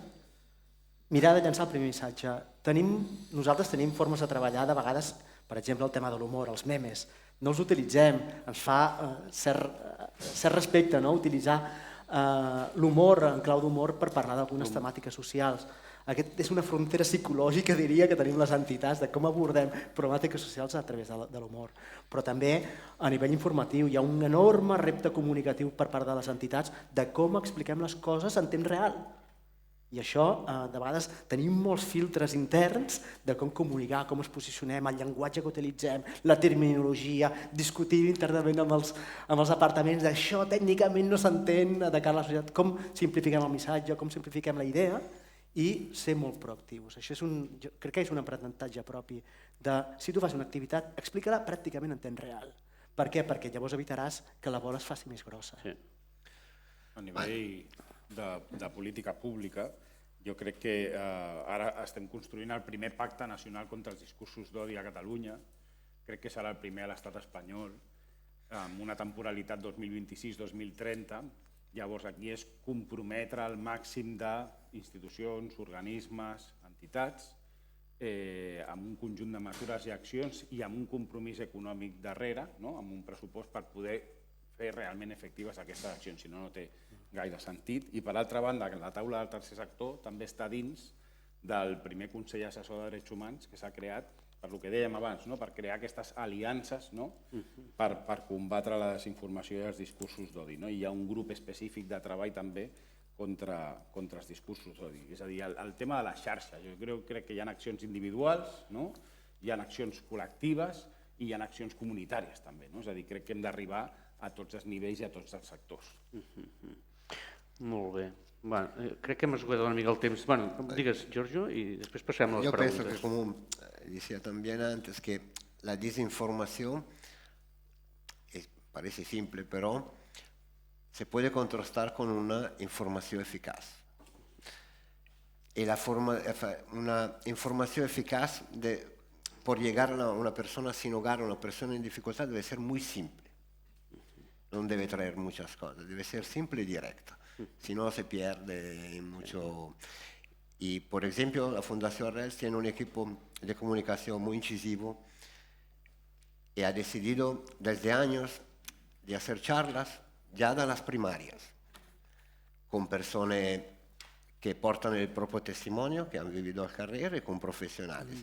Y eso es un modo por crear una xarxa ya de joven, por crear y reforzar un sentimiento de civismo. Sí, Arrel certament ha comunicat sempre molt bé i ha aconseguit fer forat, diguem, i crear un discurs interessant amb aquest tema. Bé, hi hauria moltes més coses a dir, crec, però si de cas passem la paraula al públic, com sempre us demanem, si voleu intervenir, que us identifiqueu primer i que feu una pregunta, intervenció breu, adreçada concretament a algú, si pot ser. Allà hi ha una primera paraula.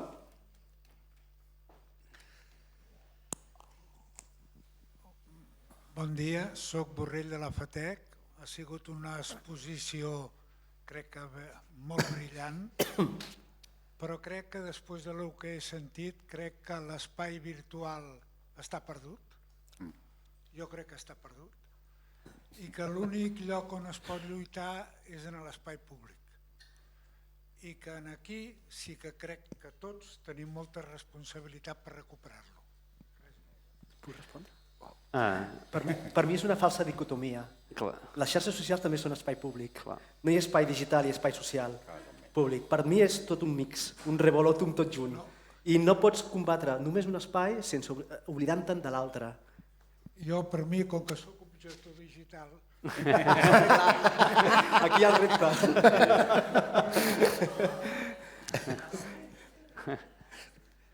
Bueno, clar, aquesta és... Jo anava a dir la mateixa resposta, diguem, però sí, clar, si ets objecte digital ja ho tens resolt, però el problema està per aquí, en l'aire, flotant. Aquí hi ha una altra paraula demanada.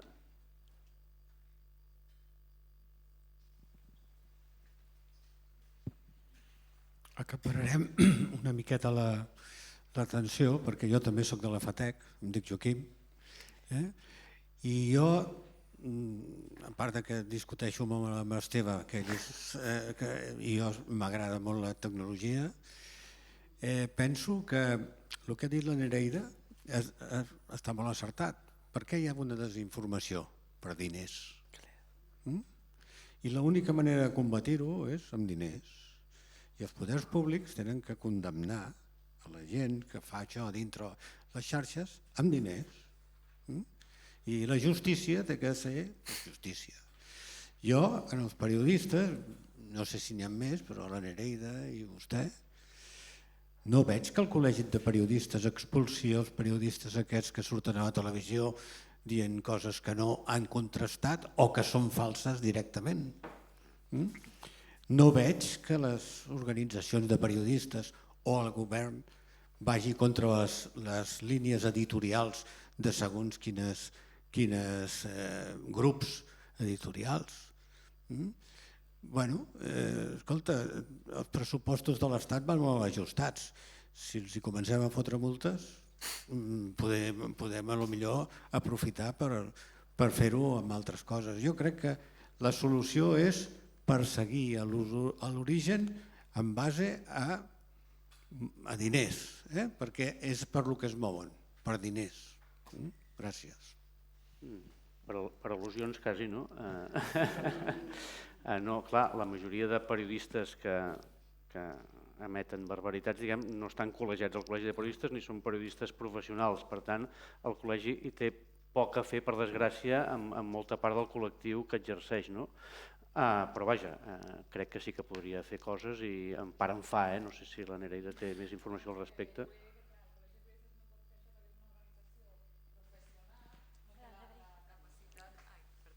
No, deia que el Col·legi de Periodistes no pot fer això perquè és una organització professional, no té la capacitat de posar multes. Sí que existeix el Consell de la Informació de Catalunya, que tampoc pot posar multes, però sí que rep queixes i pot actuar, i després el que sí que es pot denunciar, si és el cas, és a la justícia. I aquí ja veuríem què es pot fer. Sí que hi ha hagut alguns casos, abans posava algun exemple de condemnes, per exemple, a una persona que va difondre falsedats, per exemple, amb un vídeo d'una violació a la Xina dient que havien sigut joves a Catalunya, o una altra persona que havia difós un vídeo fals d'episodis de violència a unes escoles al Brasil dient que havien sigut aules a Catalunya, i això era delicte d'odi, però a més era contingut fals, a més sabent-ho i tot plegat, i això sí que es va arribar a la justícia, però crec que potser haurien d'arribar molts més casos. I crec que els periodistes sí que tenim aquesta responsabilitat, vull dir, nosaltres treballem amb la informació i clar, al final si tu és a dir, no treballes bé i no verifiques i no contextualitzes i no amplies la informació, doncs és també la marca d'aquell periodista i la marca d'aquell mitjà. Però després també hi ha els biaixos cognitius, que la gent creu el que vol creure, no el que és veritat, o quan explicàveu que a vegades també costa, quan ja ha arribat, hi ha per aquest biaix de confirmació, o la informació que primer arriba és la que s'instal·la, i per tant també tenim entre tots molt a fer en tot aquest tema. Digues, Giorgio, mientras. Pero veo que es muy diferente la responsabilidad de cada uno de nosotros respecto a la que tiene organismo institucional donde su mensaje llega a todos. La desinformación que puedo hacer pasar yo llega a una persona. La que hace un organismo institucional llega a millones de personas. Pero yo como persona pienso que puedo hacer algo. Simplemente puede ser bloqueando un mensaje. Pero puedo hacer algo si no lo ignoro. Si lo ignoro, lo fomento. Pienso que la nuestra conciencia debe permitirnos de denunciar cada vez que leemos algo, porque es el modo por hacer y ampliar una charla que pueda ayudar a todos. No sé si... Aquí? Endavant. Gràcies, jo em dic Ivan, vinc de Salut Mental Catalunya. Jo per incorporar el debat, i moltes gràcies per totes les reflexions, jo crec que hi ha un element que sí que s'ha comentat, que és que tenim un estat, entenent l'estat també com aquest poder econòmic, que també forma part avui en dia i de control, que no posem al centre les cures. No tenim polítiques amb les quals ens puguem passar de la diligència individual a la diligència col·lectiva, a la diligència comunitària, i és d'aquí també, que el discurs d'odi també s'aprofita, s'alimenta i és part també d'aquest objectiu. Jo crec que és molt important aquest element. Després també estava pensant en el que comenta la companya a l'inici, del benefici de la desinformació i una mica al fil també el que ha dit l'Isabel. Jo crec que també un benefici de la desinformació és el control social. El control social en quant també en què sí que és fàcil situar aquest discurs d'odi a l'extrema dreta, però com aquests discursos també arriben a la política pública en partits amb trajectòries àmpliament democràtiques, que aquest és per mi el principal repte. Gràcies. No sé si algú vol intervenir a la taula. Hi ha un acord total amb la pregunta. Aquí, sí, endavant. Sí, soc l'Ignasi de l'Obra Social Sant Joan de Déu. Jo també, a la línia del...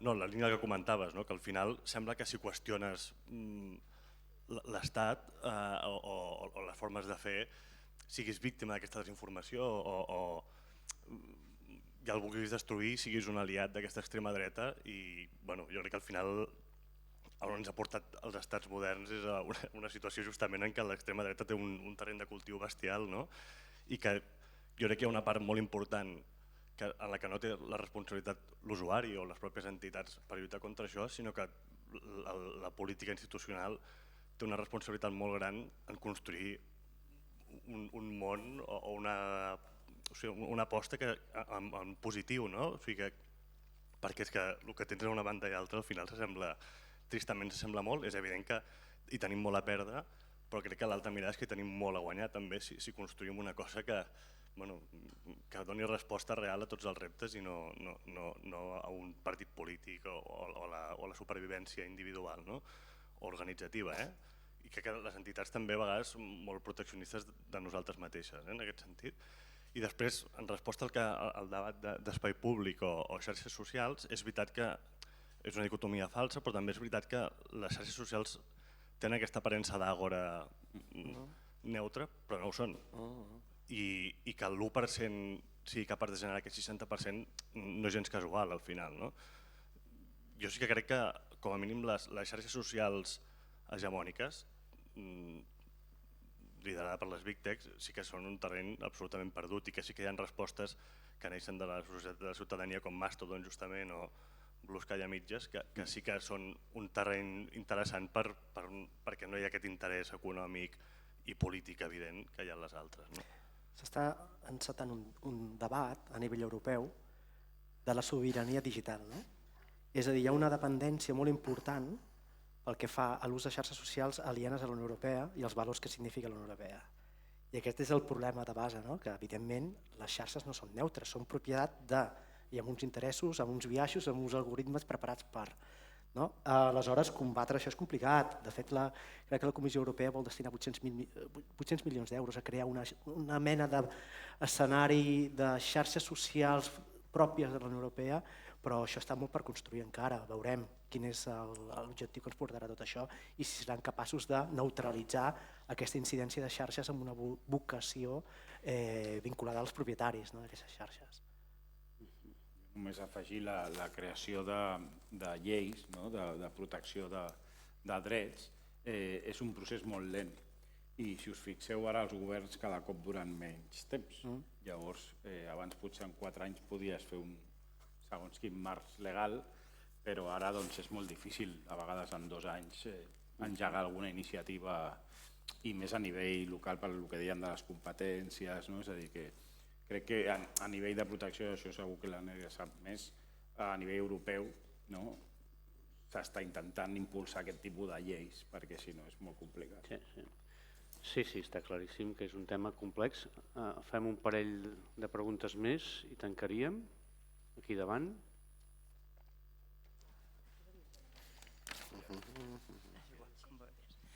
Hola, Carme Figueres.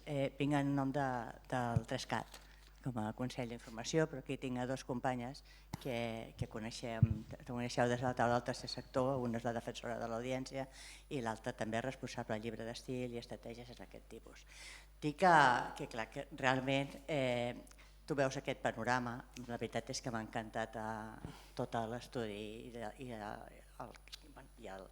el dossier, que ens l'endurem uns quants exemples més, però segur que està en xarxa ja i que el podem baixar, perquè dona aquesta visió dels drets socials que evidentment els mitjans públics i els mitjans seriosos, com pot ser l'Ara o poden ser els mitjans de comunicació seriosos que podem tenir al país, doncs aquesta preocupació hi és i molt. Amb el tema en si del fact-checking, estem fent molt tots, de detectar la desinformació.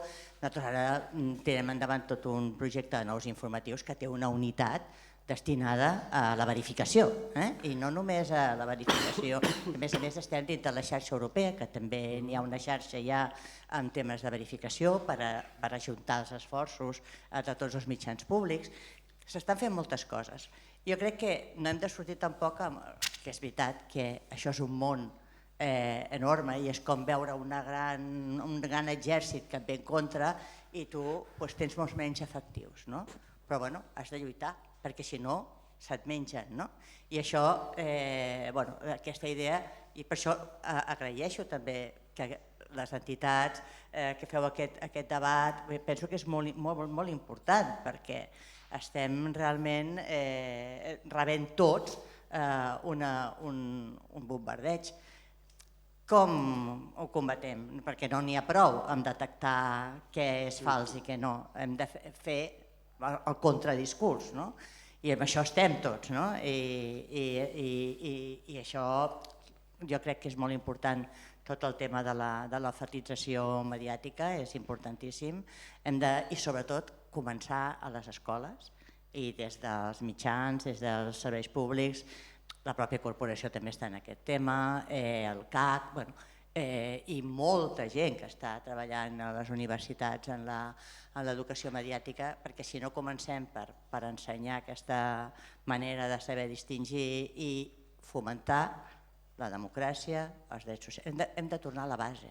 Algú ha dit, aquí hem de tornar als discursos senzills, perquè si no tornem als discursos senzills no aconseguim entrar a combatre directament allò que de manera molt senzilla ens bombardeja. Dic que moltes gràcies perquè realment considero molt interessant això i que estem fent tots els esforços també des del que serien els mitjans públics de Catalunya per afrontar això, que no és fàcil.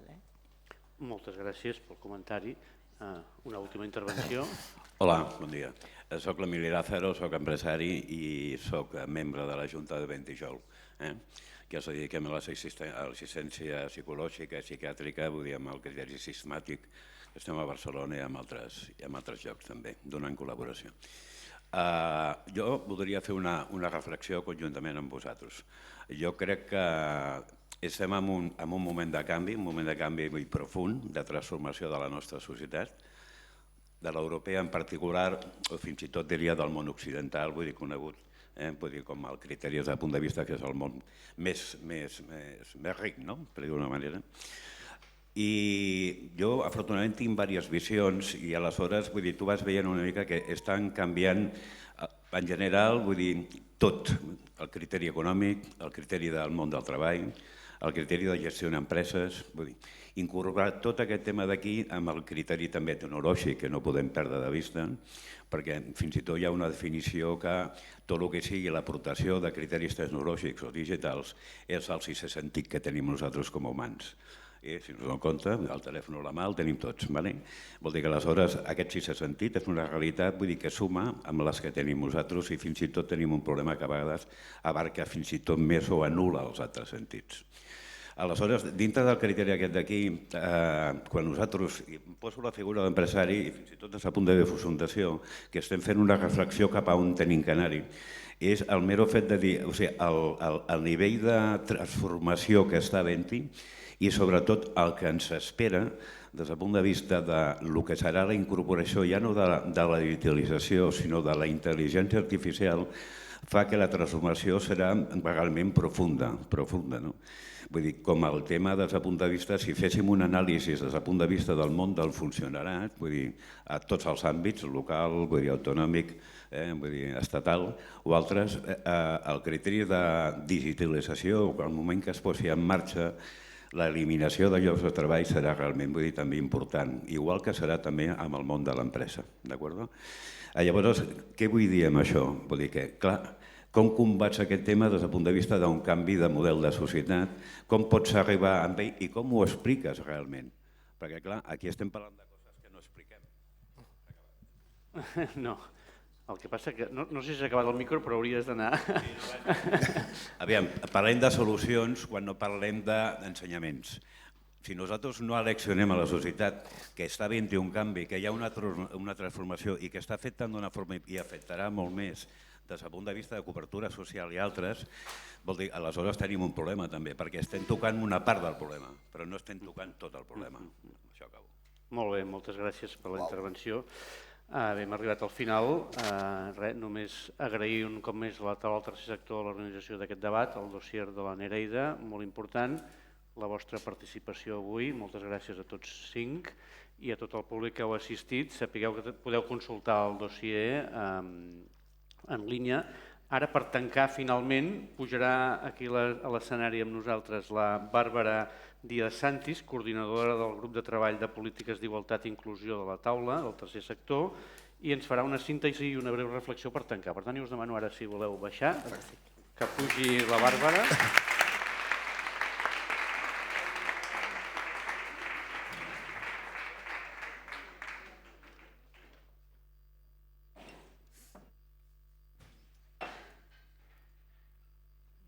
Gràcies, Bàrbara. Ens quedem tu i en la intimitat. Res, tenim 5 minuts, la cosa s'ha allargat, per tant, hem de ser breus. Bàrbara, tens la paraula. 2 minuts, sí, estem. Molt bé. M'han demanat aquest encàrrec de fer el tancament d'aquest acte, d'aquesta jornada, i la veritat és que en un començament vaig pensar, ostres, fer el tancament amb tot el que parlareu segurament i tot el que tenim per explicar, però m'agradaria començar, primer de tot, a agrair a la Nereida, primer per donar-nos aquest enfocament, un enfocament de drets humans que fins ara no havíem tingut relacionats amb el tema de discursos d'odi. Sabem que el concepte de drets humans moltes vegades s'utilitza també per fomentar, malauradament, tot aquest fenomen de la desinformació, però queda clar que amb aquest enfocament el podem abordar d'una manera molt més integral i realment poder donar respostes des de les entitats i també des de cada un de nosaltres en la nostra responsabilitat individual. També vull agrair, evidentment, a totes les federacions que han estat presents i que han volgut compartir amb nosaltres la seva experiència personal i també institucional i sectorial, que a vegades no és gens fàcil per tot aquest estigma que parlava la Isabel i que hem de recollir, que també ens hem de fer càrrec, que la tenim i que hem de ser valentes per poder enfrontar-la. A l'administració present també per donar aquesta veu que dins del que és l'enfocament de drets humans, tots aquests actors tenim un rol, tenim un paper molt definit i molt clar, i que a vegades es confon. Agafant tota aquesta valoració que ha fet la Nereida, que és un estudi bastant seriós i professional des del meu punt de vista i que tot compartim aquí, que surt també de la taula, i que els convido a analitzar-lo amb tranquil·litat a casa vostra, és un enfocament en què posiciona molt clarament el que aquí s'estava parlant ara al tancament del debat. S'estava parlant que tenim per una banda a les persones, totes les persones, incloses evidentment les persones que es troben en una situació de vulnerabilitat, són titulars de drets. Què vol dir això? Que no només tenen un dret a una prestació, a un recurs, sinó que tenen dret a una informació. Hi ha una dimensió dins de tots els drets socials que és el dret a la informació, que a vegades ens oblidem. És la base de tot. Si no estic informada, no puc accedir al dret. I si no puc accedir al dret, no podré gaudir d'aquest. I per tant, tenim aquesta forma de som titulars de drets i com a titulars de drets se'ns ha de garantir el poder accedir, el poder estar informades, i aquesta informació ha de ser veraç, ha de ser accessible, ha de ser adaptada, perquè a vegades ens oblidem també. I aquí l'administració, evidentment, i totes com a entitats tenim una responsabilitat i una obligació de fer aquest pont entre les persones i les institucions i també de difondre aquesta informació veraç, adaptada i accessible. Després tenim els titulars d'obligacions, que són les administracions. Les administracions i els poders públics en general. Es parla d'un marc normatiu. És veritat, necessitem un marc normatiu, però també podem arribar a aquest marc normatiu a través d'una interpretació amb enfocament de drets humans. Si jo interpreto els drets que ja tinc reconeguts amb un enfocament de drets humans, potser no necessito una norma específica. Sí que potser ens quedem curts amb les sancions o ens agradaria que fossin més contundents, però jo crec que podríem arribar, perquè podrem arribar a una discriminació, podem arribar a la prohibició de la discriminació, a la igualtat d'oportunitats, són drets reconeguts que tenen una normativa desenvolupada i per tant, d'aquesta manera podríem tibar des d'aquí fins que no tinguem una normativa clara i contundent en relació a la desinformació. I després tenim els titulars de responsabilitats, ens tenim a tots nosaltres, les persones, les entitats, l'administració també té una responsabilitat, no només l'obligació, té l'obligació i la responsabilitat, que aquí algú parlava, no estem situant on ens posem, nosaltres no podrem acabar amb el problema. Bueno, lo situem, hi ha qui té una obligació i hi ha qui té una responsabilitat, però tots tenim alguna cosa que aportar. I aquí els convido a ser protagonistes, cadascú del seu lloc, com a titular d'obligació, com a titular de responsabilitat, com a titular de dret. Ens posicionem, hem de prendre part. Per què? Perquè la desinformació està organitzada, ja ho vam dir, està organitzada i requereix d'una resposta organitzada també. I des de la taula sí que estem treballant, hem agafat això com una prioritat, està el nostre pla d'acció, el grup de treball que jo pertanyo, que és el grup de treball de polítiques d'igualtat i inclusió, té aquest objectiu. Un dels seus objectius és treballar precisament per aunar aquesta veu, per defensar i per organitzar-nos a l'hora de ser contundents davant d'això. D'aquí neix aquest dossier Catalunya Social, que com ja els he dit, els convido a mirar-lo amb deteniment. No em vull allargar mai més, res més, perquè ja jo començo a parlar i puc parar mai més. Per tant, ho deixem aquí. Us agraeixo a tots la vostra participació i els invito a ser protagonistes. Moltes gràcies. Molt bé, moltes gràcies.